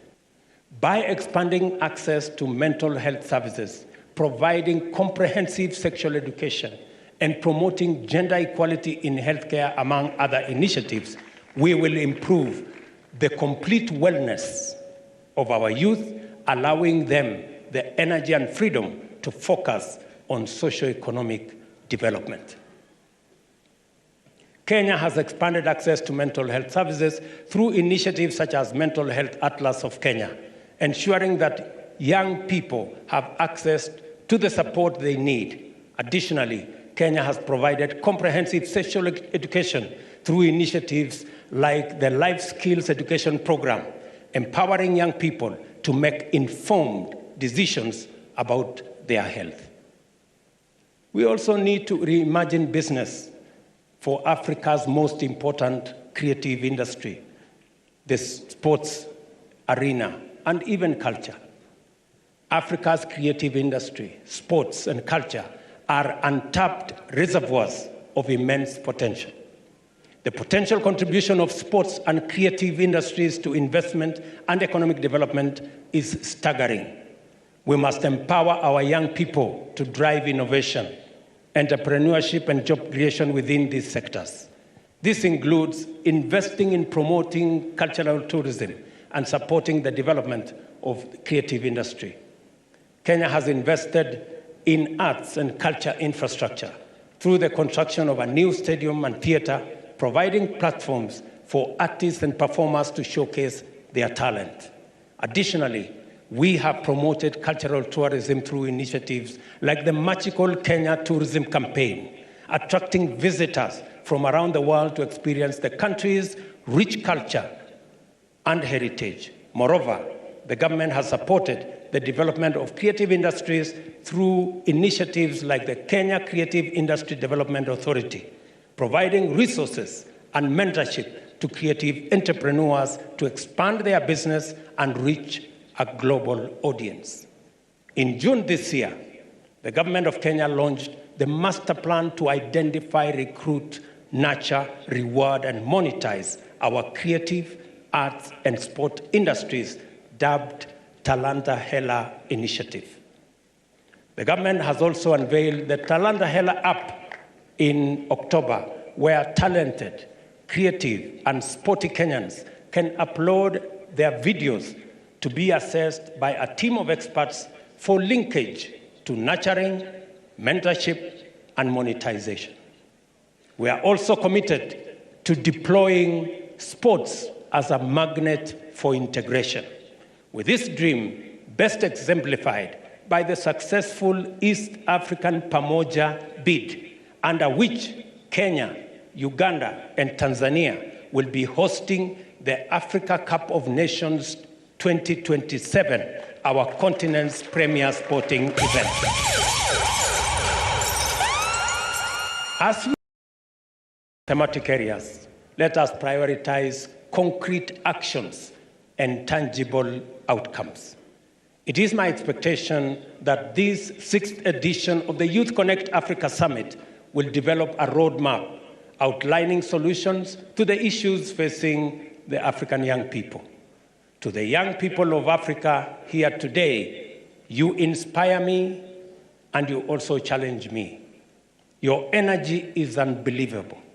You are the embodiment of Africa's potential and resilience, the source of our continent's ingenuity, and the driving force behind our collective socio-economic and political development. Embrace your potential, unleash your creativity, and fearlessly pursue your dreams. The world is ready for what you have to offer. I take this opportunity to recognize the team of young people who organized this summit, made it a success, and launched the Youth Connect Kenya chapter. Well done. I again done. This is your time. This is your moment. Take the lead. You are what Africa needs.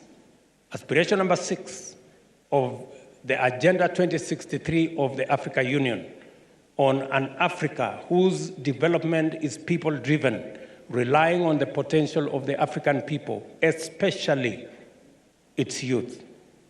You are welcome to stay and explore Nairobi, which is the only city in the world with a national park within its borders.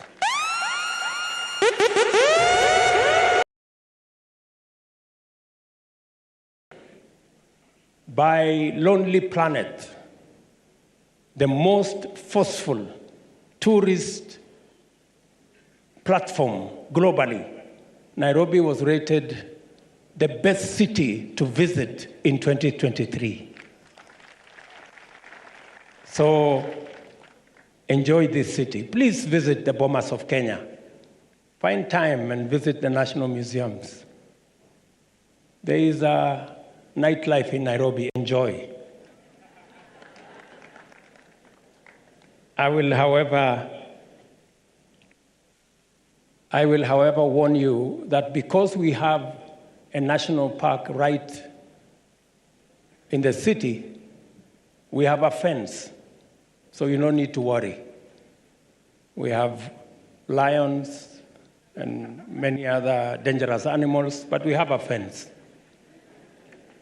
However, occasionally, as you know, wild animals do, they break off the fence. So when you see a lion somewhere, when you are trying to do a morning walk, be careful. It is now my honor to declare the Heads of State session of the 6th edition of the Youth Connekt Africa Summit 2023 officially open. Thank you. God bless you. And God bless Africa. Asante.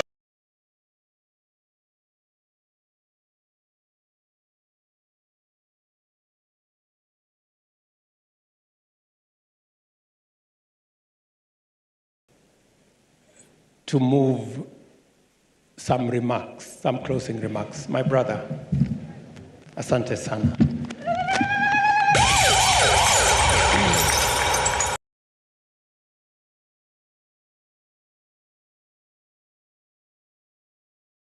Thank you very much, Your Excellency, President Dr. William Ruto, our gracious host, Your Excellencies, Heads of State and Government, Honorable Ministers present here, development partners, our youth here present, ladies and gentlemen. On behalf of the government of Lesotho and its people, I'm honored and very pleased to participate in this 6th Youth Connekt Africa Summit 2023, organized under the theme, Youth Innovating for a Borderless African Renaissance. I would like to congratulate President Dr. William Ruto and thank him for his invitation to me and my delegation to be part of this momentous occasion. For Lesotho, witnessing this event is a true spirit of the African Renaissance.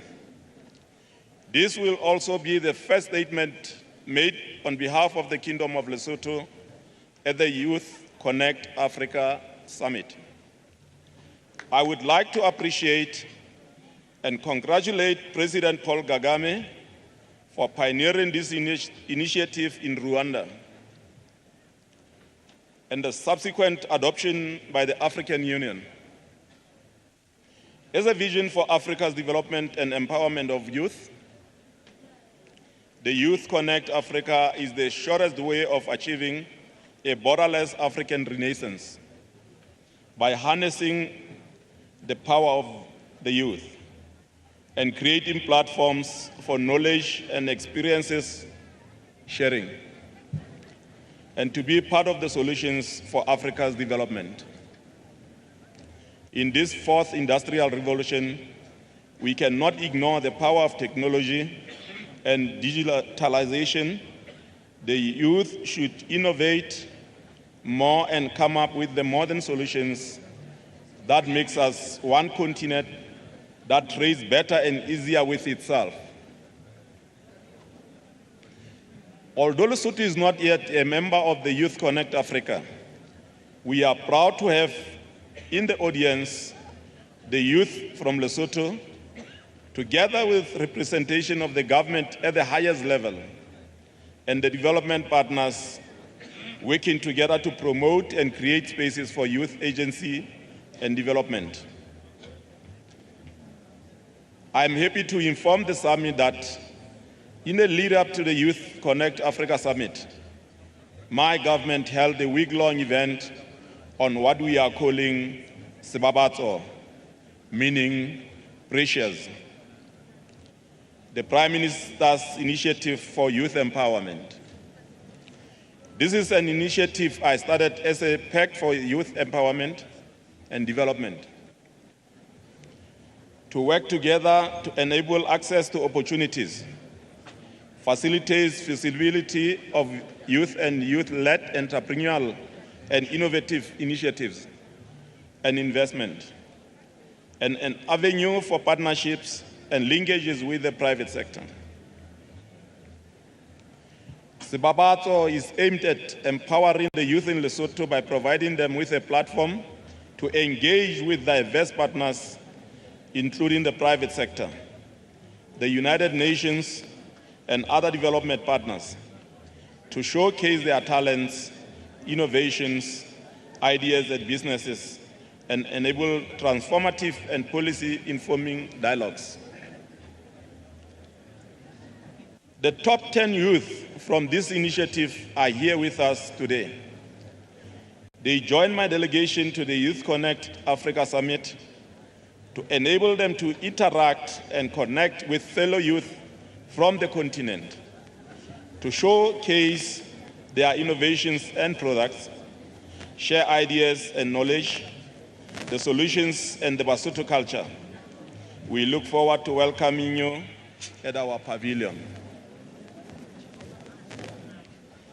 As the youth initiative, we believe Sibabatso edges us closer to fulfilling the requirements to be part of the Youth Connekt Africa family and to enable our youth to be equal partners and players in the emerging opportunities, including under Africa Continental Free Trade Agreement.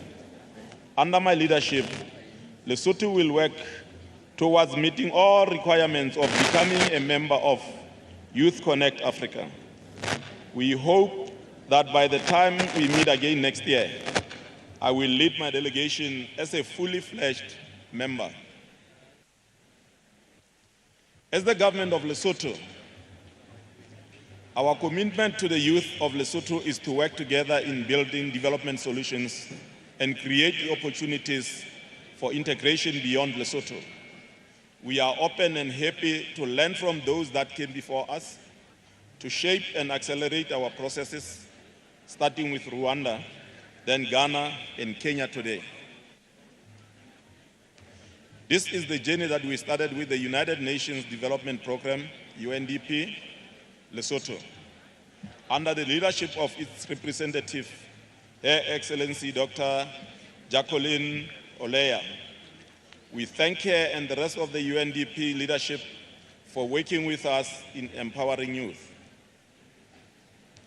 We look forward to engaging and exchanging ideas with the youth, Africa's future leaders in this summit.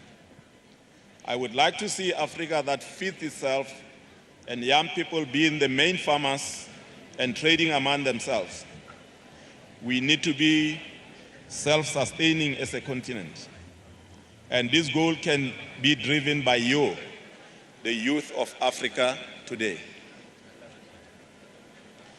We wish all our African youth here present fruitful deliberations, networking information sharing, and future collaboration on trade in the spirit of upholding borderless Africa. Lesotho is ready to host you to explore our country for business opportunities. In conclusion, I want to wish all participants of this very important program success in their deliberations and to reiterate our commitment to them of support and collaboration as they lead us in unleashing Africa's potential into a better future. From this platform, the future looks bright. Kia leboa haholo asanteni sana. Thank you, Your Excellency.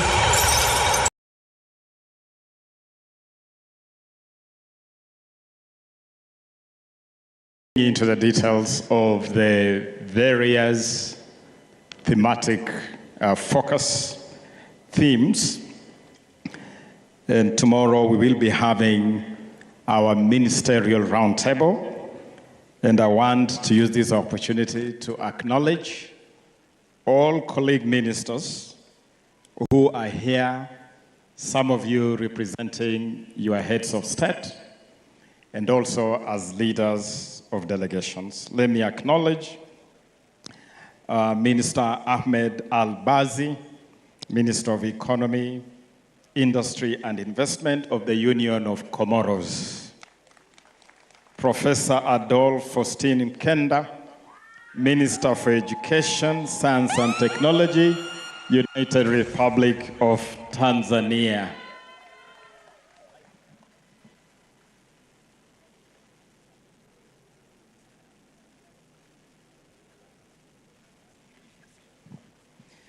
We also have with us Ms. Paula Ingabire, Minister for ICT and Innovation of Rwanda, who represented His Excellency Paul Kagame. Honorable Abdullah Utumatwishima, Minister of Youth of Rwanda. Ambassador Grevis Abeyaho, Minister of the East African Community Affairs of Burundi.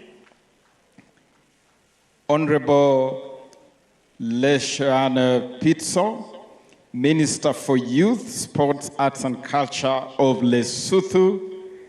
The Kingdom of Lesotho also has the Minister of ICT, Honorable Nthati Morosi, and Minister Lejeune Mpojoana. Honorable Sarah Mateke Nyirabati, State Minister for Youth and Children of Uganda, Republic of Uganda. Joseph Geng Akech, Minister of Youth and Sports of the Republic of South Sudan. Honorable Elvis Chishalan Kadu, Minister of Youth and Sports and Arts of Zambia. Honorable Bakari Badije, Minister of Youth and Sports of the Gambia. Honorable Chizim Kandiwire, Minister of Youth and Sports of Malawi. His Excellency Hassanitu Mohamed Chibe, Minister of Youth and Sports of Sahrawi. You're welcome. Honorable Mahamoud Zan, Permanent Secretary of Youth, Burkina Faso. Honorable Joyce Lazaro Ndalichikako, Minister of Information, Youth, Culture and Sports of Tanzania. Honorable Tabia Maulid Mwita, Minister for Youth, Sports and Culture of Zanzibar. Honorable Carlos Monteiro, Deputy Minister of Youth of Cape Verde, Cabo Verde. Eric Nata, Minister of Sports, Legal Technical Advisor of Benin. My very good friend and brother, Honorable Mohamed Oman Bangura, Minister of Youth Affairs of Sierra Leone. And Honorable Emma Kantema Gaoma, Deputy Minister of Youth and National Service of Namibia. Oswaldo Amido Fakui, Secretary of Youth and Employment of Mozambique. Tokanyana Rontandro of Madagascar, accompanied by Lovatiako Michel Desanges, the Permanent Secretary, Minister of Youth and Sports of Madagascar. I also wish to acknowledge all the heads of delegations that are leading the various delegations, the high commissioners, ambassadors. We have quite a high number of high commissioners and ambassadors who have joined us here, and we will all be joined by a very impressive menu of speakers for the various sessions that we'll be having when that gets going. And so we welcome you all to Nairobi, this land of Hakuna Matata. Once again, we thank all our partners especially the UNDP, who is our premier partner for this. But let me also acknowledge Minister Dodo Bashir Niang, Minister from Mali.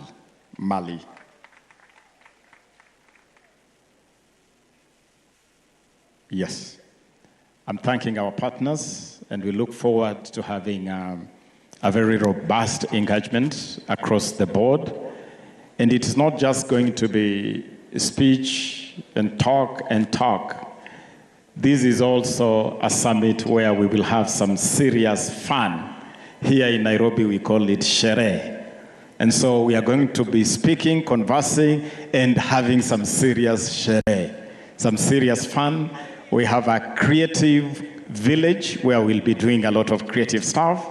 And we have the Hustler Bazaar, where we will be having a whole menu of business interaction, exhibitions, and lots of music and entertainment.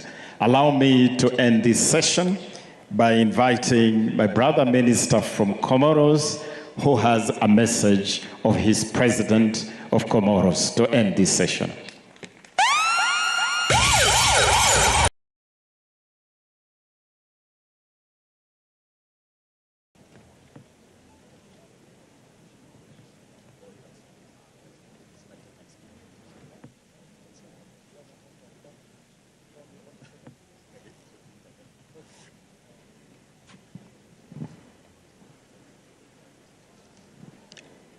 Meanwhile, our MC team stand by to lead us to the closing of this session. Comoros, please. Let us welcome our brother minister.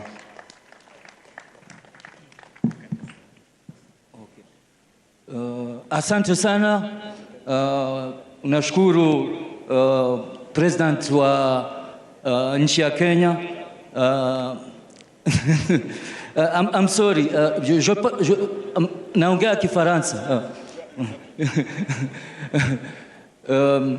On est très content d'être venu dans cet événement qui est d'une importance capitale.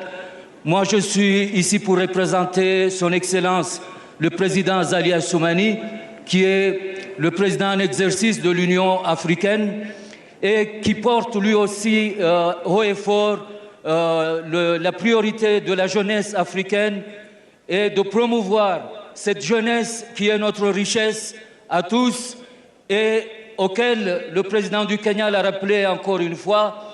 Nous devons, nous les leaders africains, lui accorder toute l'attention qu'il faudrait parce que c'est notre avenir.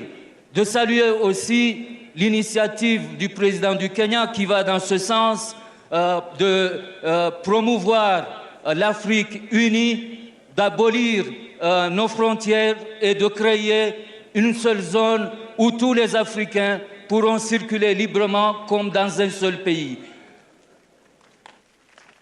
Je salue aussi, puisque nous sommes là et nous en parlons du sujet, la présence du secrétaire général de la zone de libre-échange qui fait un travail, M. Wankele, qui fait un travail formidable dans ce sens, d'unir notre continent, notre Afrique, et d'unir, comme nous le faisons aujourd'hui, toute cette jeunesse qui est pleine de promesses et qui fera l'Afrique nouvelle, l'Afrique qui innove et l'Afrique qui avance et qui deviendra un modèle de développement pour le monde entier. Je vous remercie encore une fois. Asante sana, Minister, for this. Thank you, my brother minister. Thank you. Let's give him another round of applause for that message from Comoros. And as we conclude that, earlier at the beginning, I had introduced 4 young people whose innovations will be part of the exhibitions during this summit. I want to introduce them. If we can have that clip to be played quickly so that the delegates just can have a little sneak preview of the work done by Zach, who has innovated an electronic substitution board. Zach, if you could come here with your innovation. I had wanted you to do this with the president, but you are a no-show. If you could quickly come. Yes, that is Zach. If you can look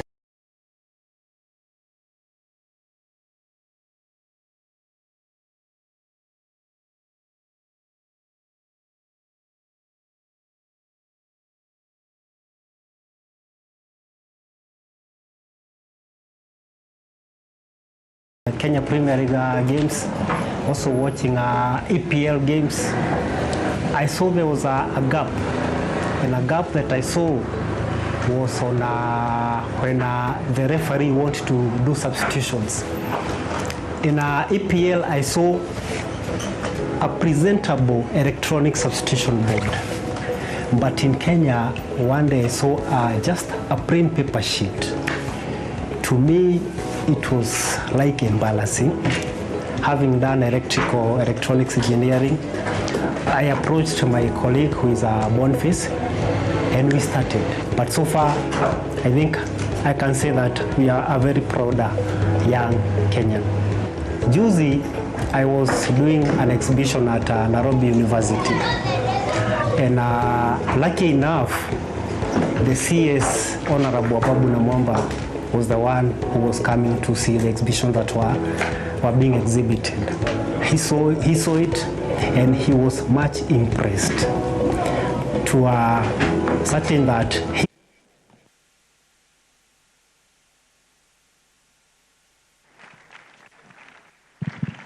That is Zach. We'll just stop it there. But Zach is here, and he's already producing his electronic board, and they're already on the market. This is what we are using in Talanta Hela football program. This is what we have used in the Sekafa Under 18 Championship, and we are taking this electronic board borderless. Let us give it up to Zach. Asante sana, Zach.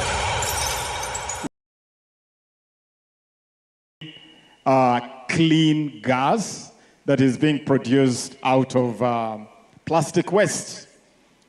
Where is the young man? If you could come here quickly. Yeah. Oh, this is the Talanta Hela app. Let us hear something about the Talanta Hela app. This is a revolutionary digital platform for identifying and nurturing talents. Technology space to be able to enable them to be scouted into the academy. We have the Talanta Hela application, which is our main application that we are actually working with, which is able to help people across the country, even if you are at the remotest place, to send your clips in here. And then once we have two types of applications.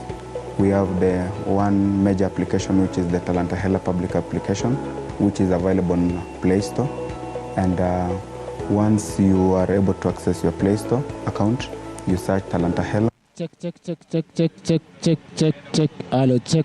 And then once these videos has been sent to the system, we will receive from this screening center, Talanta Hela Screening Center, where we have a team of scouts who will be reviewing the videos as they come here. And once the scouts are able to come up with the top talent or potential ones, they'll now give a report to CAS, the administration, now to organize for a physical trial for those who have been scouted through the system. That is the one application. The second application is for tournament. Since these we are not able to explore this space of the videos, we have tournaments that are being organized across the country. And so we have a team of scouts that CAS has. They send to these tournaments to do the scouting. Now, during the scouting period of these scouts, they will use the tablets, and these tablets have this application installed on it. They'll be able to do the scouting on the application, and once they just select the player from the field through the application, we are able to receive that data instantly here at the hub. At the moment, we are at the national levels of this tournament, and we have the ongoing matches as we talk right now. And behind me, we are able to even to see the fixtures that are live now and the scores as they are. So this tournament is actually targeting these people to be admitted to the academy and being nurtured and marketed across the world, or even local clubs can scout for these talents. I will tell the young people in Kenya to take advantage of this system so that they can able to send their videos. If they are not able to be reached during the tournaments by the scouts, let them send in the videos so that the scouts can actually monitor them from here.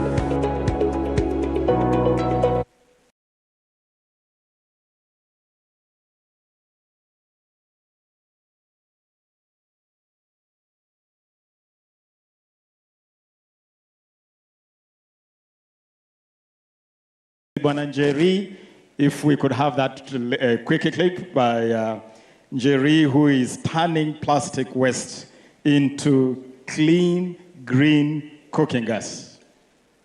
Is that ready? That is Catherine. Is Catherine here?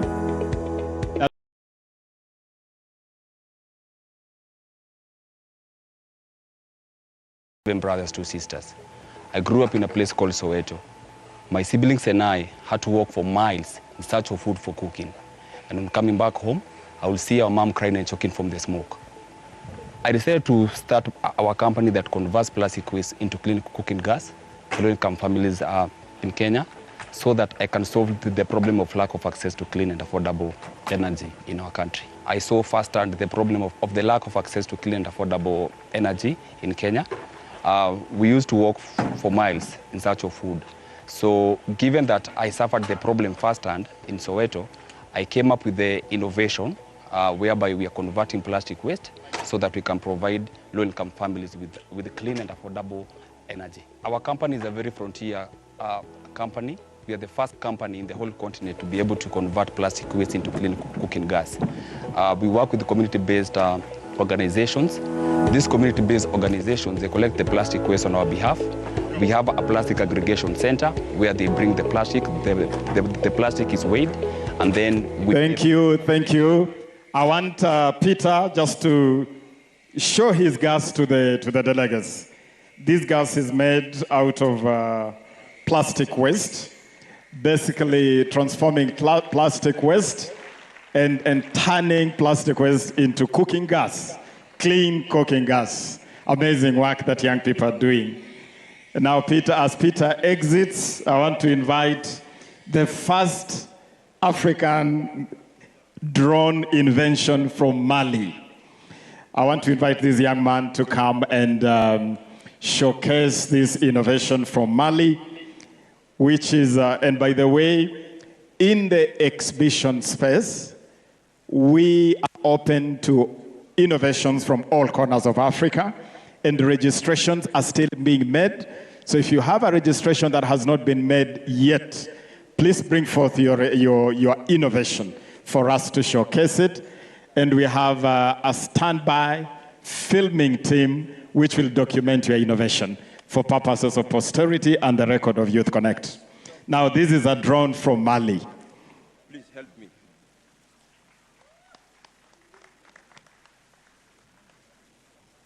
Please, you can help me.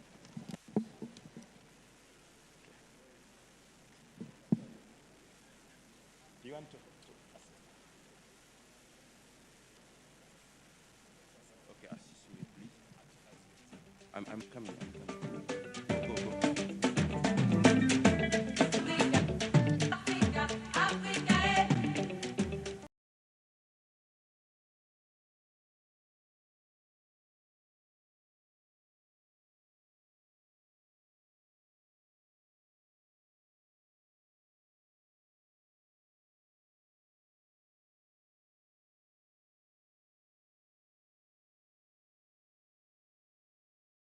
Yeah, so good morning, ladies and gentlemen, our dear viewers from across the country. This is KBC. The exhibition space is open.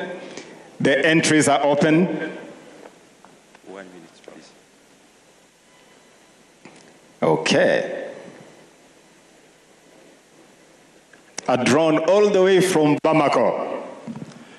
Good morning, everybody.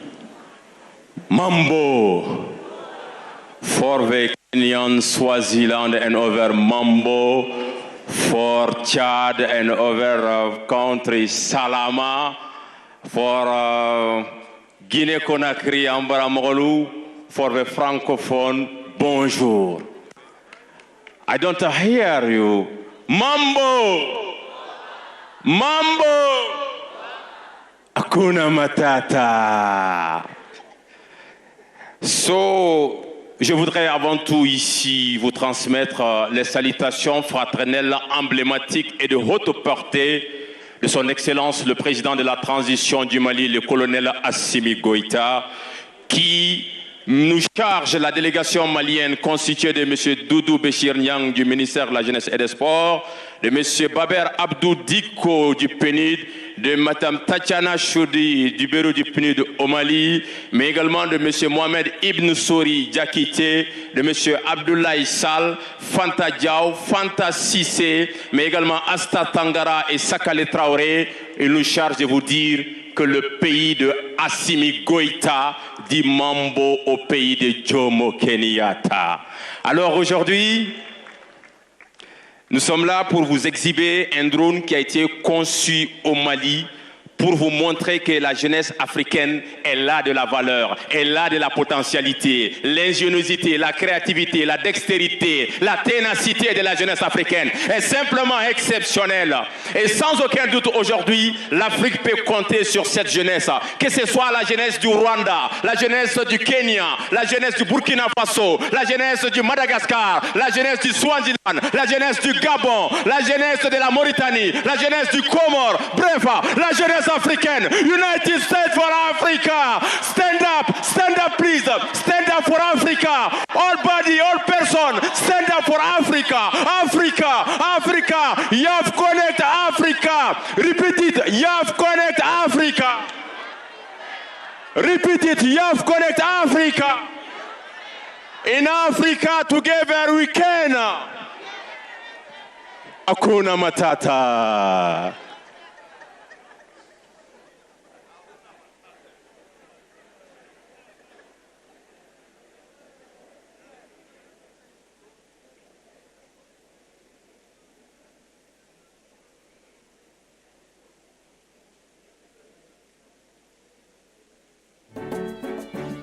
Alors je rappelle que c'est un drone qui est fait à partir du recyclage des déchets plastiques.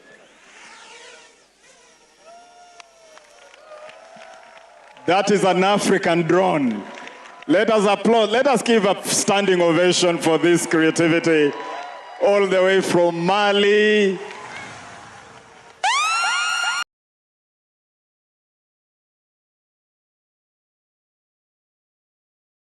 Innovating a borderless African Renaissance. Let us give a round of applause to this amazing work.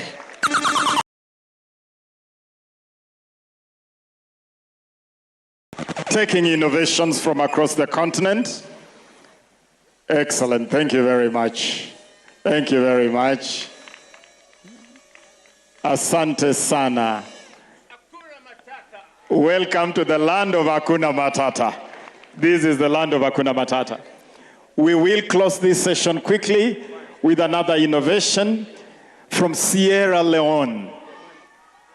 Young people who are putting together an electric car, and they have a prototype. Here is my boys from Sierra Leone. Yes, please join me on stage. Meanwhile, DJ, you could give us some music as the team Sierra Leone puts its act together. Congratulations.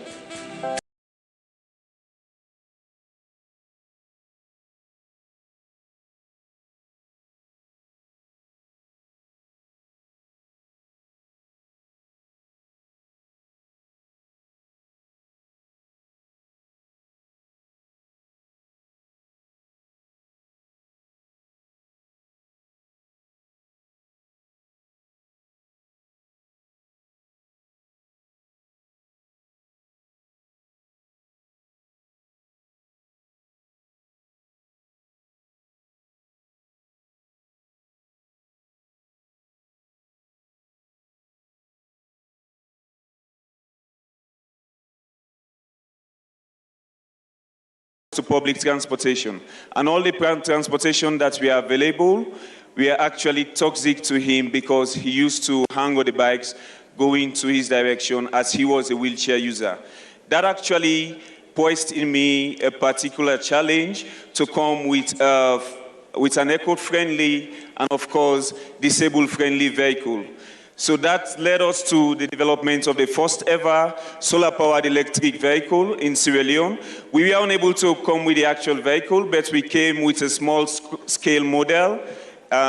It's one in in a 29th model of the vehicle. But it's just a sample, and we actually have the real vehicle operating in Sierra Leone. So as a company, we are trying to solve the problem affecting Africa with regards to climate change, access to transportation, and of course, the cost of fossil fuel. And with this of our electric vehicle, I'm proud to say that we have been able to transport about 46,000 people within Freetown, and we have been able to save our climate of about 46 tons of fossil fuel that could have been emitted in our environment. Thank you very much. Let us give a better round of applause.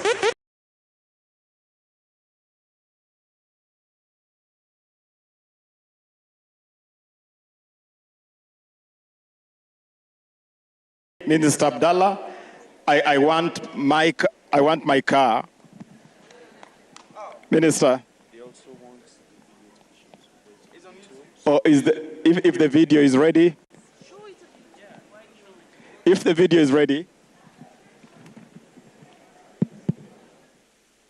get the video ready. Minister, I was making an order for this car, and you have the responsibility to get the car from Freetown to Nairobi, across a borderless Africa.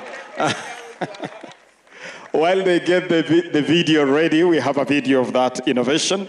Allow me also to acknowledge the presence of my brother, Minister Fatala El Zurui, Minister of Youth of Libya. We welcome you. Honorable Desta Zeogor, Minister of Youth of Liberia. Welcome, my brother. And Pasalet Lazaki, Minister of Youth of Chad. We have quite a full house here.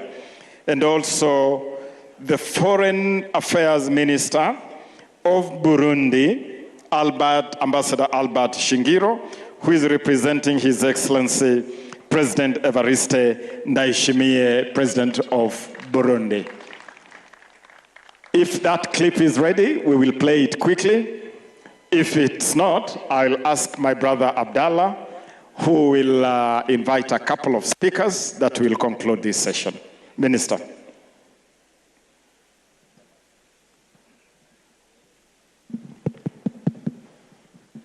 Thank you very much, CS Ababu. When Youth Connekt expanded across Africa, we had an idea to coordinate all the efforts of these Youth Connekt chapters.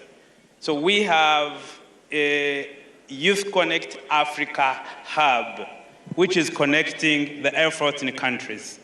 So we are very pleased to welcome Audan Nepad, one of the partners in maintaining the office of the Youth Connekt Africa hub, and we will also welcome His Excellency Mekele, who is also helping the hub as SFTA to give just some closing remarks. So, Audan Nepad, your time. Thank you. You need to change. Yeah. Thanks. Thank you very much. I mean, you have tested my tenacity. Good morning or good afternoon. Well, when I was here, the Minister Ababu was the youngest parliamentarian, and it's so good to see you as the minister. Excellencies, I think all protocols observed. Today has marked so many things, so many new things in the way we do business. The first thing that I realized is that we were called for a meeting at 11, then 10:30, but the president was here, not at 11 o'clock, not at 10:30, but early, 1 hour earlier than the scheduled program. So that is really a tremendous change, and we need to emulate from this experience. Second thing is that we come just at the eve of the Jamhuri Day, and then I would like to say Happy Jamhuri Day to all Kenyans. Happy Independence Day. 60 years of battles, 60 years of transformative action, 60 years of democratic leadership in Kenya has brought Kenya where it is. And today we saw the fruits of Kenya with all the innovations that we are seeing, with the wonderful gatherings that is hosted here, appreciating and recognizing the youth as the drivers of change and drivers of the transformative agenda, the agenda of Africa, the Pan-Africanist that has come back. And I am so glad to be here as a Pan-Africanist, as a woman, as a mother, as a grandmother, looking at all these young, wonderful people around me and saying how wonderful it is to be an African. How wonderful and hopeful Africa is looking at you. I think we will go from here with our hearts ablaze and our minds ignited, and with a powerful, motivation and determination to make Africa work. And Africa can only transform if we empower the youth. And it is to this effect that when we drafted the second 10-year implementation plan of Vision 2063, the first 10-year implementation plan was there and gone. Our performance was not that inspiring, but the second 10-year implementation plan has the youth at the center of its plan. And we know for sure in all what we do, taking into account the youth as the powerhouse, we will be able to implement the implementation plan and have, at the end, some results, some impacts to show. The Audane part, together with my brother AFC FTA, we're empowering under a program called Energize Africa, 100 million MSMEs to be integrated in the value chain and supply chain to stop Africa exporting its raw materials and importing finished goods to exporting finished goods, to producing them and using the technologies and the technological mind, the digital mind of the youth. And youth, we have you in mind this time, but we want you to hold us also accountable. The Energize Africa program also has a component which looks at bringing all the PhDs, master's degree, BA holders all over this place that otherwise drown in the Mediterranean Sea looking or going for greener pastures, capture them, captivate them, skill them, and make them to be available to these public service, to make the public service reformed and to make the service work for them so that they are at the center of policy and decision making. The third component, which everybody does, and I'm so grateful, I'm sharing this platform with Ahuna, who has got a fantastic program, is this Innovation Hub. And we heard the president talking about Innovation Hub. There are countries that have innovation hubs. There are those that don't have. The levels of performance of these innovation hubs is mixed. Some do well, some don't do well. We need to really scale them up and upscale them. And we need to make them to be really working for the young ones. Their minds requires a high quality standard of innovation hubs for them to express their creativity. The third one is what I said, is the support to MSME. Today here, as the African Union Development Agency head, I would like to really pledge to the youth of Africa that we are with you. And without you, we will not do our programs. You are at the center, you're in the front line of our programs. And we would like to use your energies, your creativity, and make sure that Africa benefits from you. And we would like to see an Africa that prospers, that is resilient, that is what you really want, the Africa you want. In order to build an Africa you want, you have to be at the center of it, and we have you at heart. And I would like to say that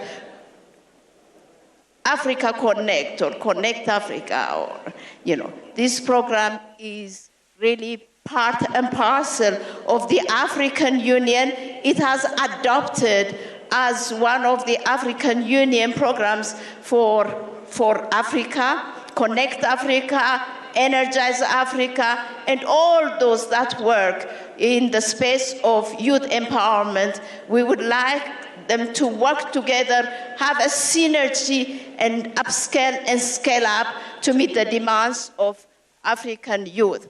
And with this, I think I would like to say thank you to UNDP that has initiated the Connect Africa. We will work with Connect Africa. It is a cornerstone of AU's youth agenda. Thank you very much, and I thank you. And Energize Africa and Youth Africa would work together to transform Africa. Thank you very much. Will I be able to jump? Yeah, thank you.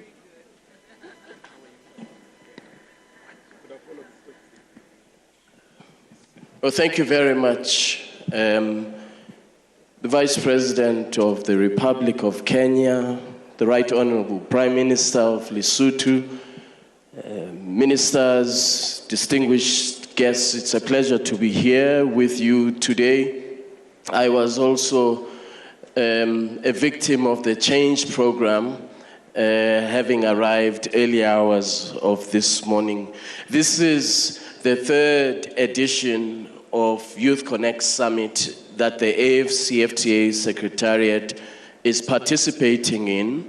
We were in Rwanda last year. The year before, we were in Ghana. And we are here with my colleagues, my team, to express our solidarity and commitment and support to Youth Connect. Today, we will sign an MOU with Youth Connect, and the MOU will enable us to develop an action plan, to develop a program of work, to support, to see how the AFCFTA, from the point of view of creating opportunities, how we can support Youth Connect. So I'm very happy that we will sign this MOU and that we will continue to work together. Thank you very much to the government of Kenya for hosting us. Thank you very much. And I'll actually hold you here, Dr. Amkele, because we are going to go straight into signing this MOU. And I will invite my brother Abdallah, who is the co-signatory to this MOU. So we will go ahead and sign the MOU right away. DJ, give us some nice African music.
Makofi tafadhali. Let's give him a round of applause. And thank you so much for your patience and for being here with us.